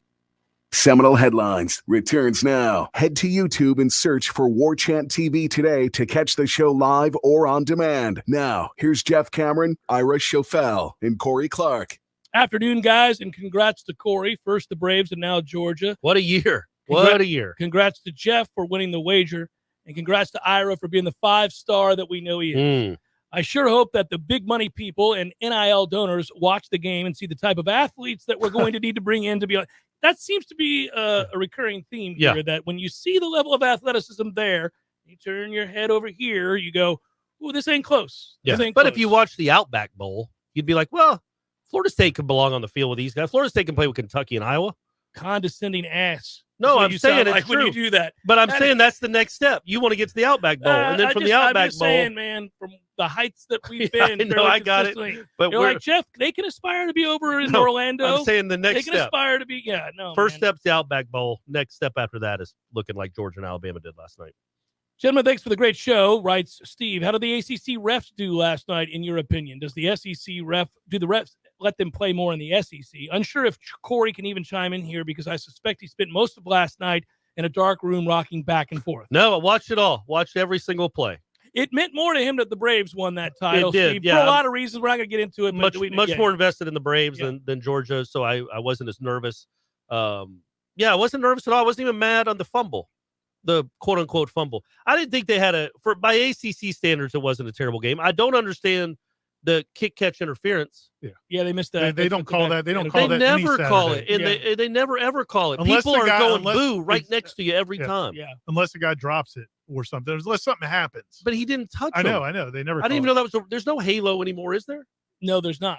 Okay, well then Yeah, that you was can a write great up call. If you call for a fair catch, I think they're supposed to give you some. Well, they space. never do. Yeah. They never do. Yeah. And the intentional grounding on Stetson Bennett, I thought was a terrible. I didn't understand. Yeah, and there's some in general bad calls here and there, but nothing worse than normal. I mean, from an ACC official Oh, they had a standpoint, banner it was- night. Yeah, it was the best one they've had. And the They've- controversial call, and I tweeted about it at the time, I thought one of the two things had happened. Either it was a fumble or there, or it was, I thought it was either an incomplete pass grounding. or that the guy didn't get it in bounds. I couldn't believe the guy got it in bounds. It was Well, crazy. he didn't even mean try. to. I know. He didn't That's even what mean was to. so frustrating about it. It's like that guy was just like, here's a ball. Let me pick it up. Well, that's And his also foot was- athleticism, man. but He's his just foot was in bounds nonchalant, by catching a bouncing ball as he's walking out. But I his mean, foot was in bounds by half an inch. That's right. And he wasn't Not even even. caring about it. Yeah. He didn't even. It's just. It but was also luck. his left hand's so That's big what- that yeah. that's possession. That's why I couldn't Yeah. believe that they made the call because, like, I was like, typical ACC, they're going to give a guy the ball that didn't even want it. Yeah, he Yeah, didn't even know he had it. Didn't even know he was playing a But game. by the ACC standards, they had a banner night. If Yeah. they officiated that well in your typical ACC game, we would never. wouldn't. Yeah, because there's no game where everybody's perfect. What is the greatest marketing campaign of the last 10 years, and why is it Little Sweet? Michael Williams. I love Little Sweet. I agree with him. I think it's great. The Dr. Pepper commercials are awesome. Oh, you like those? I love them. I think they're hilarious. I think it's the guy that plays that is funnier than hell. He takes it to the hill. No, it's the is it progressive? Is it the you don't want to be your parents? It's a great one. That's an incredible one. 'cause All of them are great. You can watch them all in a row. And every one of them are funny. They're really funny, all of them. The one in the deli, like, the manager, tell Brian in the deli. Good job. By the way, the worst part is that you're starting to recognize 7 or 8 of the symptoms in yourself. Yeah, yeah. Like, no yeah, question. yeah. Hello, gentlemen, writes Ryan. Jeff, what does a Seminole basketball bohica look like? Asking for a friend that coaches Louisville. Yeah. or Miami, who are sitting at 7 straight. Larinaga might get one. That'd be tough. That'd be tough to beat them twice this year. But hey, they could. They're going to turn Thomas wants to know, do we have to have a 10-win season next year? Looking at the roster and with all the turnover in the conference and the teams on the schedule, I can't pick out but one definitive loss. Go Noles. Well, it's a game of What's attrition. the definitive loss, you think? I would Gotta be Clemson. It'd be Clemson. I would. I don't know. Clemson at home? I agree. I'm just saying that could be the only thing he could be saying, I think. Not LSU? It wouldn't be at Miami. No, I don't think LSU's a definitive loss. I think you're going to be an underdog in 4 games, 5 games probably, and but none of them are going to be double digits. I could maybe at NC State. I think there's a chance Florida State can get the wins. I think there's a chance Florida State can get the wins. Am I You saying 10 wins? I mean 10 wins. You just said get to wins. 10 wins. Get busy winning or get busy losing. But I don't. Would I predict it and say that that's like a standard they have to reach now? No, they're going to be like we talk about. They're going to be in coin toss games. It's going to come down to a few plays in the fourth quarter. You hopefully you win more than you lose, and you finish with 8 or 9 wins. I'm switching to Twitter. I want to make it known there's a definitive switch. By the way, I just want to. I put up. I forgot about Facebook. Why are you stalling? No, because I forgot about Facebook. It's a filibuster. In between the third and the fourth quarter last night of a championship game of my alma mater, I care so much about this show that I got on Facebook and asked for the question. You want credit for doing it later than you were. Yeah, but I remembered it all. Was incredible. What an incredible feat for me. I'm being told by several of the Twitter folks here to buy you guys lunch today. They all were well aware with my winnings. They were all aware. That would be cool, but don't come asking for a few bucks if you lose. So I guess we won't take it. Oh, you're not going to take me up on it? Because I wasn't offering today. Okay. But at some point later, maybe that'd be great. Maybe to Horizons. Throw us a hot dog. Take me to Horizons. Well, why don't we do that? Why don't we just talk about why don't we talk about Horizons? Oh, okay. Because Horizons we're is ready great. to break anyhow. We are. Oh, see, you don't get your Twitter questions, Ira. That's You'll how that get works. them. We got 30 minutes left in the show. That's what you get. Yeah. But yeah, Horizons. You want me to do this theme song? I want you to say something about Horizons. Oh, it's great. Great food. Man, you are a terrible ambassador for Horizons. Great food. Hey, just you're the reason Horizons is with us. And I'm the reason Horizons exists to talk about Horizons. You're like, yeah, it's great. Whatever. Great food. And you might see us there at some point this week. That's a good enough ad right there. You might see the trio of Seminole headlines at a place. Very possible. Eating some delicious food, the 38 chicken with the fish tacos. Get about it. The mac and cheese bites, the hummus, the pimento cheese. The pimento cheese, man, is off the chain, and I don't like pimento cheese, Ira. But you like theirs. But theirs is incredible. So ask for it. And what's on special this week, Corey? Just tell them Headline sent you, and you get 6 free beers and 6 free beers, 1 entree. And I think a $25 gift card. Oh, they give you money to eat that. The code is Kirby. I like that. And the promo code is Kirby. Don't do any of that, but please go to Horizons. Well, do it if it happens. Make sure you just let us know. Load us some $25 gift cards. Bannerman Crossing on Thomasville Road and Bannerman Road, and tell them Corey sent you and made up some stuff. Well, you earned a Twitter question before break. NIL and Portal can ham create an NIL fundraiser position that is keeping with the culture of Team Noles. 3 to 4 year development for the greater good, as well as a Portal Watch assistant to compete. Other ACC basketball programs have deep pockets, and FSU basketball's fan base ain't number 1 in Tallahassee. Yeah. He did sound concerned yesterday. That's elaborate, Ira, because you brought this up and you also wrote about it at Warchant.com. So Leonard Hamilton, he's been. I think Leonard Hamilton would be a great NCAA president or ACC commissioner. I mean, the guy, he is so smart, big picture, and also knows what's important. Been doing it for 50 years. Yeah, he's been in college coaching for 50 years. Can I add to your point for a second? And I think this just further exercise. I was told by a coach at Florida State, another coach, that whenever they have those coaches meetings, he's the smartest man in the room every time. Right. But here's the thing about him. He doesn't feel the need to tell you that every time something comes up. And if there's an issue nationally, he doesn't like to jump in. Unless it's it's got to be an important time or an important moment. For him yesterday, we were just doing a Zoom with local media, and I think Allison Posey, local TV person, asked him what he thinks about college sports, college basketball in the next 5 years with what's going on with the NIL and the portal. And he said, he had a great line. He's like, yeah, I hope they're proud of themselves, whoever came up with this portal in the NIL, because they're either going to need an award, a trophy, or a pitchfork. I'm not sure which one. Yeah. And then he went into it and how different it is and how much of a challenge it is. And he wasn't complaining. He was just saying, man, this has changed everything. And so when Leonard Hamilton's talking about that, and I know it's not revelationary. I mean, we all know that things are changing. But for him to talk publicly about it, I think he feels like they need to do something quickly to bring things back into order because, and he goes, right now it's becoming a bidding war. Yeah. So he's speaking about what he's seeing out in recruiting right now. It is, all the pretense is gone. And it's a straight up bidding war. And you think about the classes he's brought in the last 4 or 5 years. There's always been one and done. There's been 2 NBA players probably in those classes. He's always had a top 10-ish class if he's had enough spots. A lot of 4- and 5-star kids, including this past year with Cleveland and Worley. And then you look at this class, the first NIL class, which is this 2022 class. And just go look at it, and you can see maybe the difference with a place like Florida State, where maybe they hit on these guys the way they did Devin Vassell. Sure, but they're not getting. Scotty Barnes might not be interested in you anymore. And they were in the running for a bunch of guys that signed at Memphis, that signed at other places schools where we think NIL is a bigger deal. Seminole Headlines, 93.3 Real Talk Radio, Warchant TV continues in a moment. News now. A man from Alabama was arrested and charged with DUI in Jackson County on Sunday night after a crash on US 231 just south of County Road 162. When FHP officers arrived at the scene, a Mercury sedan, which was engulfed in flames, had crashed into a utility pole and overturned on its side. A witness who described the driver of the car who had fled the scene. An FHP officer was able to detain a man south of the scene. Joshua Brigman, a 30-year-old man from Enterprise, Alabama, was taken to a local hospital in Jackson County for his injuries sustained in the accident. After leaving the hospital, Brigman was taken to jail and charged with DUI and other charges, including driving with a suspended license. A prescribed burn is scheduled for today in Taylor County. The prescribed burn will be conducted by contractors at the Osceola Wildlife Management Area, Cabbage Grove Tract, in the western part of the county. The district notes burns will be conducted on the east side of the Osceola River, north of Goose Pasture Road. This is Rachel Lene with your Real Talk 93.3 local news update, brought to you by Macklemore Systems, Tallahassee's go-to Mac store. Check them out online at macklemoresystems.com.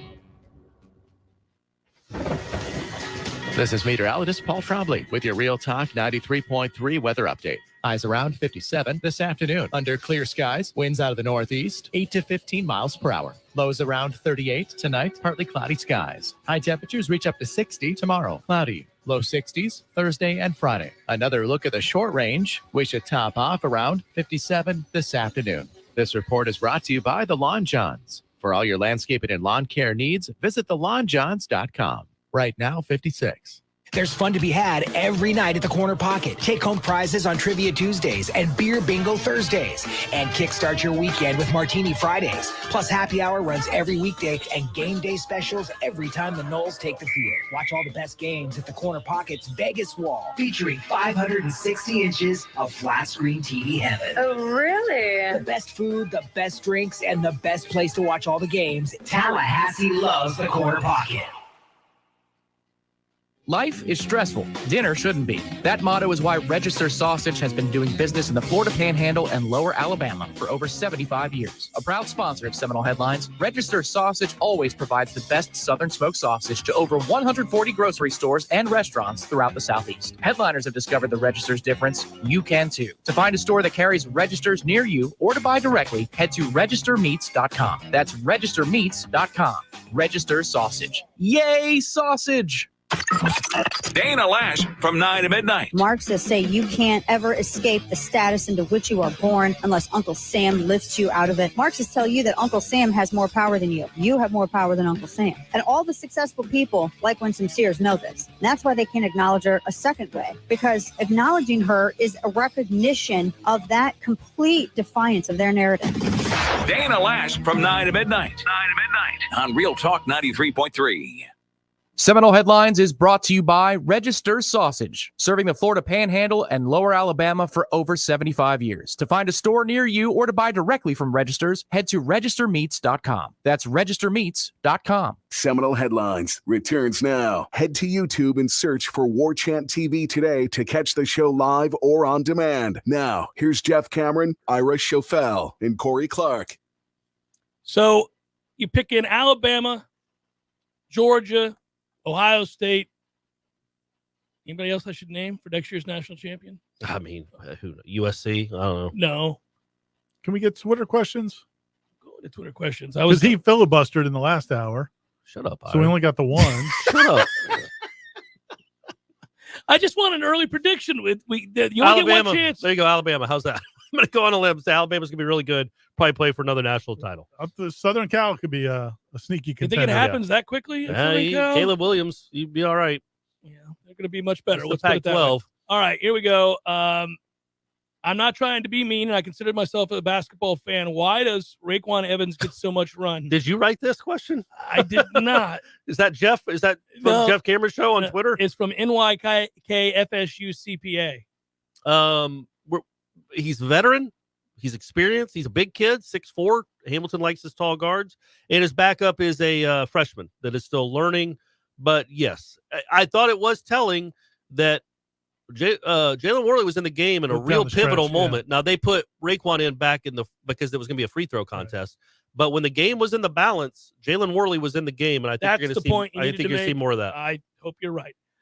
Bishop writes, now that Shade Tree is in the College Football Hall of Fame, who is the next Nole you want to see get in? Well, first of all, let's not just gloss over. There we Good go. job, Shade Tree. There we Good go. job, Marvin. All right. 20 years too late, maybe. Yeah, that's fine. Yeah. Favorite player in FSU football history. Good It's for you. such a Even weird. when his kid decided still, to go that and his does- kids will be yeah. here before it's all Let's over, see. right? But maybe in a few hours. the college football Hall of Fame is just It's just a weird bizarre, entity. right? Is there a college I mean- baseball Hall of Fame or a college? There's not a college basketball Hall of Fame, is there? They just part of the basketball. It's called the Hall of Fame. basketball Hall of Fame. Yeah. Yeah, I don't know about college baseball, but yeah, it's just there's so many people, and then you look at this class, like Luck, Andrew Luck went in. I mean, I don't know, man. Like, did he do more than Winky did? Is Winky not in? I don't think so. Oh, Winky's a Heisman winner. Yeah, no. Florida State probably has 20, probably 30 legitimately deserving guys that aren't in yet that might get in eventually, including like a Guayo and Ramsey at some point. And well, they'll get in. I mean, in due time, we may be dead when some of those guys get in, but yeah, they'll get in. It is weird whenever you see the list of names. Like there are guys that go in from a team that played 1976. Yeah, guys who went in like 74. Like there's no rhyme or reason. Yeah, to the And timing. I love T-Buck as personally and as a player, but should he have gone in before Marvin? God, no. I mean, that's weird. well, he deal. played 2 years before him, Yeah, right? Like that that's doesn't matter. but We're talking they're about level both of similar. dominance. They were both very, very good. But it's odd. T-Buck That, was never what Marvin was to linebackers. I don't think T-Buck ever was. how dare you, Ira? Also, Thorpe Marvin Award was winner. the first to win multiple awards in a given year like that. No, it's bizarre. Marvin is, But every time you see the College Football Hall of Fame inductees, you're like, wait, he's not in? Yeah. Wait, Rashawn Salam's not in? He's not in? Chris Carter's not, whoever it is. It's always baffling to see the I do list. like when the list comes out because we're all It takes you nostalgic. back, It doesn't takes it? you back. You Yeah. always remember, I remember that guy's career. Oh, man, I forgot about that guy. Sadly, when I saw the list this time around, I was like, I forgot Rashawn Salam killed himself. And Yeah. he's been dead Oh, for I did too until you just said it. Sorry about that. Oh, Yeah. that sucks. Yeah. I didn't know that. Yeah, at a park. I feel like I knew he'd passed away. I didn't know well, that sucks. All Yeah. right. Well, next question. Sorry about that, Corey. Yeah, great. Well, you should know these things. I know. If you all pick any 4 coaches, living or dead, for the coaches broadcast, who would they be, and how much more entertaining would Coach Bowden be than all of them? Oh man, he would have been unbelievable. He'd have been great with that. Let's see. Who would I pick? Well, Spurrier would be good. he would be because he's funny and he would chide, I'm sure. That's what you want. I mean, that's why Peyton and want- Eli is good. The information's good, but then busting each other's chops. Yeah, you want a nice balance of entertaining, funny, guys that are brash and not afraid, also those that are introspective and contemplative. So you want a balance. You want somebody to balance each other out. Barry Switzer. I don't know about that. He'd get fired quick. He'd be just Barry drinking would- brown well, liquor. and there'd be some comments that Yeah, you'd be like, you're well, right. that's wildly Yeah. inappropriate. That's not going to work here. Jackie Sherrill might have been good. Oh, man. There's I mean, I think that era there would have been some really good ones. I don't know today, man. These guys today, like, I don't know. The Chargers coach, by the way, I know it's not college, but like that guy to me is like, I don't know. It's just it's what I feel like college coaching kind of is going to a degree, or coaching in general. And it's just not really it's just Not your, yeah. no, it's not what I'm looking for. Sean writes, how worried do you think Hamilton is about losing newcomers after a setback kind of year? His comments on the portal are concerning. Maintaining a great culture with limited minutes is hard enough while winning. This will be the ultimate test if they do not make the tournament this year. I understand Sean's point. I don't think it's crazy. I thought it was interesting that he made the comments that he did, and I have been concerned. Well, this is the thing about Florida State. In a lot of ways, he got a portal kid from Kentucky who was a 4-star big-time deal, and then Caleb Mills, who was one of the better transfers on the market. Like he didn't shrink from the portal necessarily. No, but I also don't think that it was. I would say this one thing about Caleb Mills is he's been there for a year. He sat out for a year. He transferred before that rule went into place, and Cameron Fletcher was he had to go somewhere. It's not like they went and poached somebody's best player. Oh yeah, I got what you're saying. Yeah, I am concerned though to get to the spirit of this question. Florida State has never been in a position because it is not. They call themselves the New Bloods for a reason. They are not royalty, basketball royalty at all. If something serves to further separate those that are invested and have the cachet of a Duke or North Carolina or many other programs from where we're already at, then things do become that much more difficult. If you have a setback and cannot sustain, I mean, listen, they've gone to back Sweet 16s. We're talking about a team that has gone to a couple Sweet Eights, Elite Eights recently. I like Sweet Eights. Sweet better. Eights is pretty nice. So throw that out there. Oh, we made it to the Sweet Eight. Sweet Eight. Yeah. The Elite Eight. So, and they've had guys go in the first round, top 10. When you're sustaining that, it's easy to keep that kind of going. But the second you lose it, the Sweet 16, then the Sweeter 8. Ooh, and then the sweetest 4. And the final night of sweetness for the championship game. Seminole Headlines, 93.3 Real Talk Radio. Warchant TV continues in a moment. Stuck in an expensive timeshare contract and feel like there's no way out? I'm almost at $10,000 in 4 years. I've never traveled anywhere. They made this sound that this would be a really good deal, that I could go anywhere, anytime I wanted to. That never worked out. I'm Chuck McDowell, CEO of Wesley Financial Group. I've helped thousands of people get rid of their timeshares. I know all the tricks because I'm embarrassed to say I once worked in the timeshare industry. We've saved suffering timeshare owners millions in debt and maintenance fees. When you're approved as a client, I guarantee you a 100% success rate. We'll get you out of your timeshare, eliminate your payments, and get them off of your back permanently. I honestly would recommend that you call Wesley Financial. They will help you. Call Wesley Financial Group now for your free information kit. If they can't get you out of your timeshare, you'll pay nothing. Call 800-600-9595. 800-600-9595. That's 800-600-9595. Hi, I'm Jeff, founder of Which Superior Sandwiches, and I'm here to tell you about our signature witch, the Wicked. Why call it the Wicked? Some say it's wicked tasty, some say it's wicked large. One thing's for sure, with oven-roasted turkey, ham, pepperoni, roast beef, and bacon, as well as your choice of 3 cheeses, it definitely takes you from wicked hungry to wicked happy in just a few wicked good bites. Only at Which Superior Sandwiches. On Wednesday, the Wicked is just $5. 5 meats, 3 cheeses, $5. If you weren't the owner of Gordo's and all those wonderful restaurants, Eddie, what would you be doing? You know, I think I'd want to be I don't know what I'd want to be, a boat captain or a cowboy. You know how to use a lasso? No. You'd have to do that if you were a cowboy. Yeah, but I've never even been on a horse. It's not my place to be on a horse. I agree. And the horse thanks you. Gordo's, bringing the flavor and flair of Cuban food to Tallahassee since 1996. At Epps Decorating Center, we're your locally owned Benjamin Moore retailer. We're your store for quality with brilliant and durable paints in a variety of sheens and thousands of colors. We're your store for service with one-on-one advice for contractors and homeowners. We're your local experts, and we're here to help with all your painting projects. Benjamin Moore, available at Epps Decorating Center with 2 locations in Tallahassee. Find a store near you and visit eppsdecorating.com. That's eppsdecorating.com.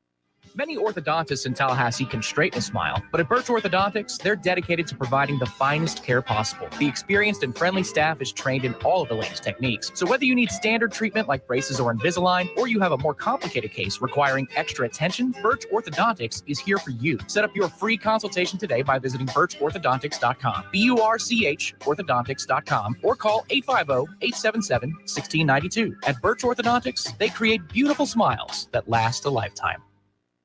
Seminole Headlines returns now. Head to YouTube and search for Warchant TV today to catch the show live or on demand. Now, here's Jeff Cameron, Ira Schofel, and Corey Clark. I like that we're not racing through the end of the program here. We got a good 12 minutes, guys, Nice. to answer some All right, let's questions. go. I set it up well today. Good. You I did. Finally. You're always in a rush, Corey. I am. Notice I it. am. Well, Let's go. Let's go. yeah, YOLO. How many of the 2021 wide receivers hit the portal after spring? Which do you try to retain and which do you push out? I would say at least 2, right? Or Probably around 2. I mean, I think they're probably like all Florida State fans are really excited every time a commitment comes up on Twitter. I don't know that maybe Jordan Young is all fired up. Like, all right, man, I got some more teammates. So you immediately went to the guy that I was going to say. Well, look, man, I think he's been here 4 years. He's been here 4 years. You're waiting a little while. Yeah, Portier, Williamson, all those guys have an opportunity. They at least see the writing on the wall. They better get a lot better. The only thing I'd say about Portier and Williamson is that they're upside. They were upside guys from the beginning. Yeah. They were projects. You've put 2 years into them. I think there's maybe potential with those guys athletically. Jordan's been here 4 years. No, I'm not saying they won't be good where they go. It's just that, like, these guys aren't coming in to sit behind Kentron Portier. No, right? I don't think they're necessarily to sit behind them, but I think those guys have a chance to stay. I think. And don't forget Destin Hill. Right. Yeah. Any day now. Zach writes, hypothetical regarding the transfer portal. Would we have ever been able to dig our way out of the dumpster fire without it? It reminds me of a slightly altered quote from Fat Bastard and Austin Powers. We can't win without good players. We can't get good players without winning. Yeah. That was a good line in Austin Powers. But I like when he said, I eat because I'm full and I'm, whatever it is. Whatever. Yeah. It's a vicious cycle. Yeah, we talked about it earlier. Norvell has been hurt by some things, COVID and in the NIL. He's also been helped by the transfer portal. And where Florida State was, it would take, I think, 4 years at least. Minimum. Yeah. And nobody has that patience. They don't, unless they're forced to. Dominic Robinson had a really good line talking to him a couple months ago before we did some stuff for Warchant. The former FSU wide receiver. He's done some stuff in coaching and scouting. He actually, we were talking, I said, how do you define what's a good hire? Because we were talking, LSU had just hired Brian Kelly, and there were a couple other hires, and we were discussing what's a good hire. And he said, I thought this was really smart. He said, to me, the definition of a good hire is a coach that your fan base is going to be willing to have enough time to do whatever it needs to be to get done.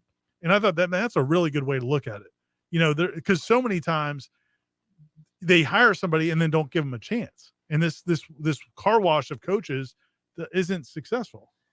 It is a vicious cycle to his point, though, because there is a point where after 3 years, depending on the situation, if you're not seeing tangible success, the chances of you bringing in the kind of class that will lead to tangible success anytime soon is out the door. But it also becomes what's your the definition. But then that year 4, is going to suck because you just imploded the thing again. Correct. Right. And every time you restart, you're starting from the beginning. Over again. Yeah. It's hard, though, especially when you go to a game and it's a half-filled stadium. So you're like, what do they do? And that's exactly the point. And you let the fans, you say, well, they voted because they're not coming to the games anymore. And then because of that financial pressure.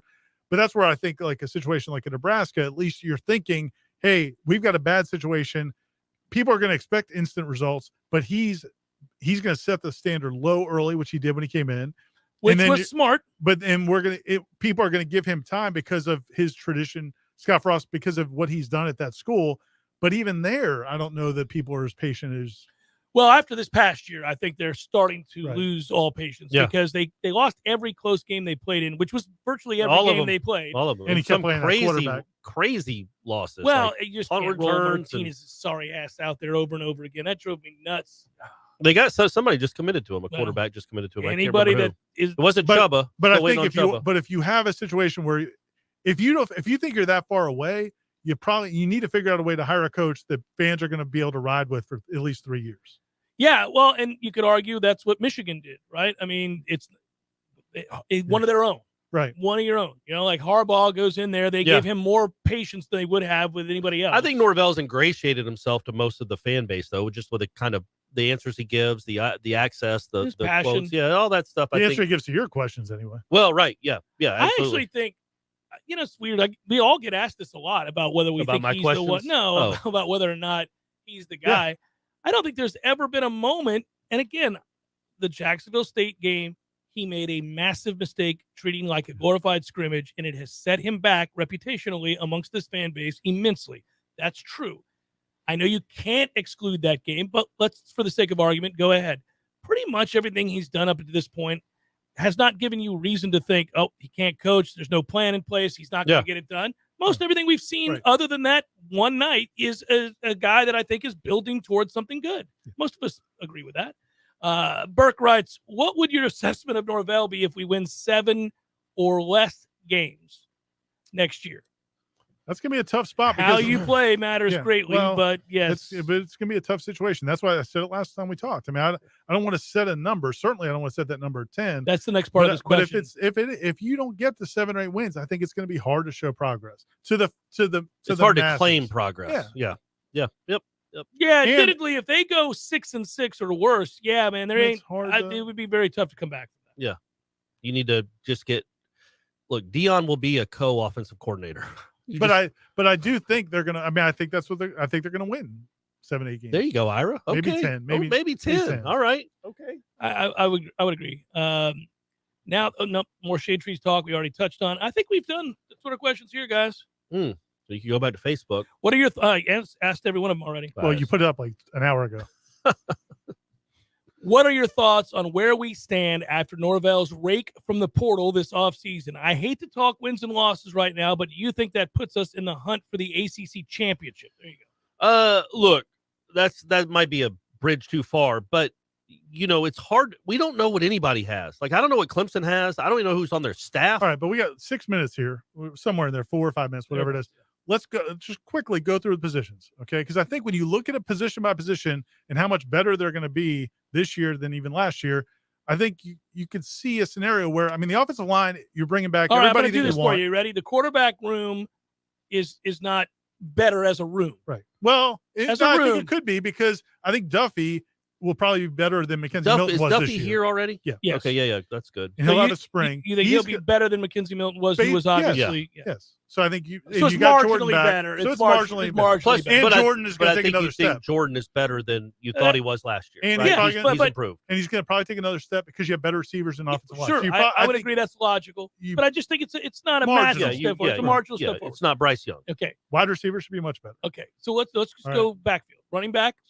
No. That I don't think, That's a unless they question go mark. get somebody. Yeah. And if they get a transfer portal, if they get somebody to Jayshon Corbin's level or close, then it could be better because I think Toafili will get better. So Ward, Toafili, and then we're a little. Yeah, if they don't get a transfer, I don't feel good about the running Okay, back. so we're going to say for now, we think that room is Probably worse took a off. step back. Took a step back. That's the one position. All right. Wide receiver, we know Much better. worlds better. Immensely Okay, better. Yes, much better. Okay.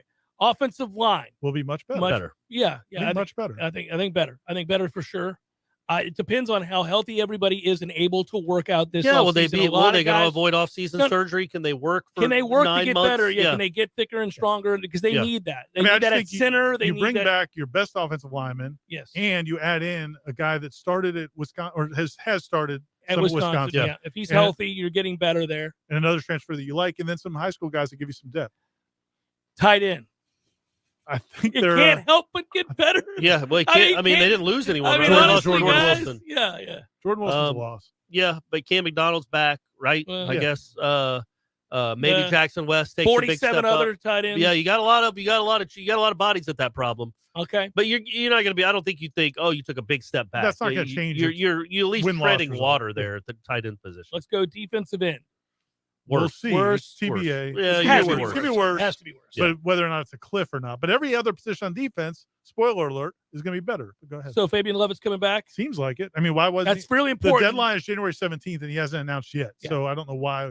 Why would you not? That would be very important because if he doesn't, then I don't know that you're better there in the middle. I know think Big he Coop's coming does. back.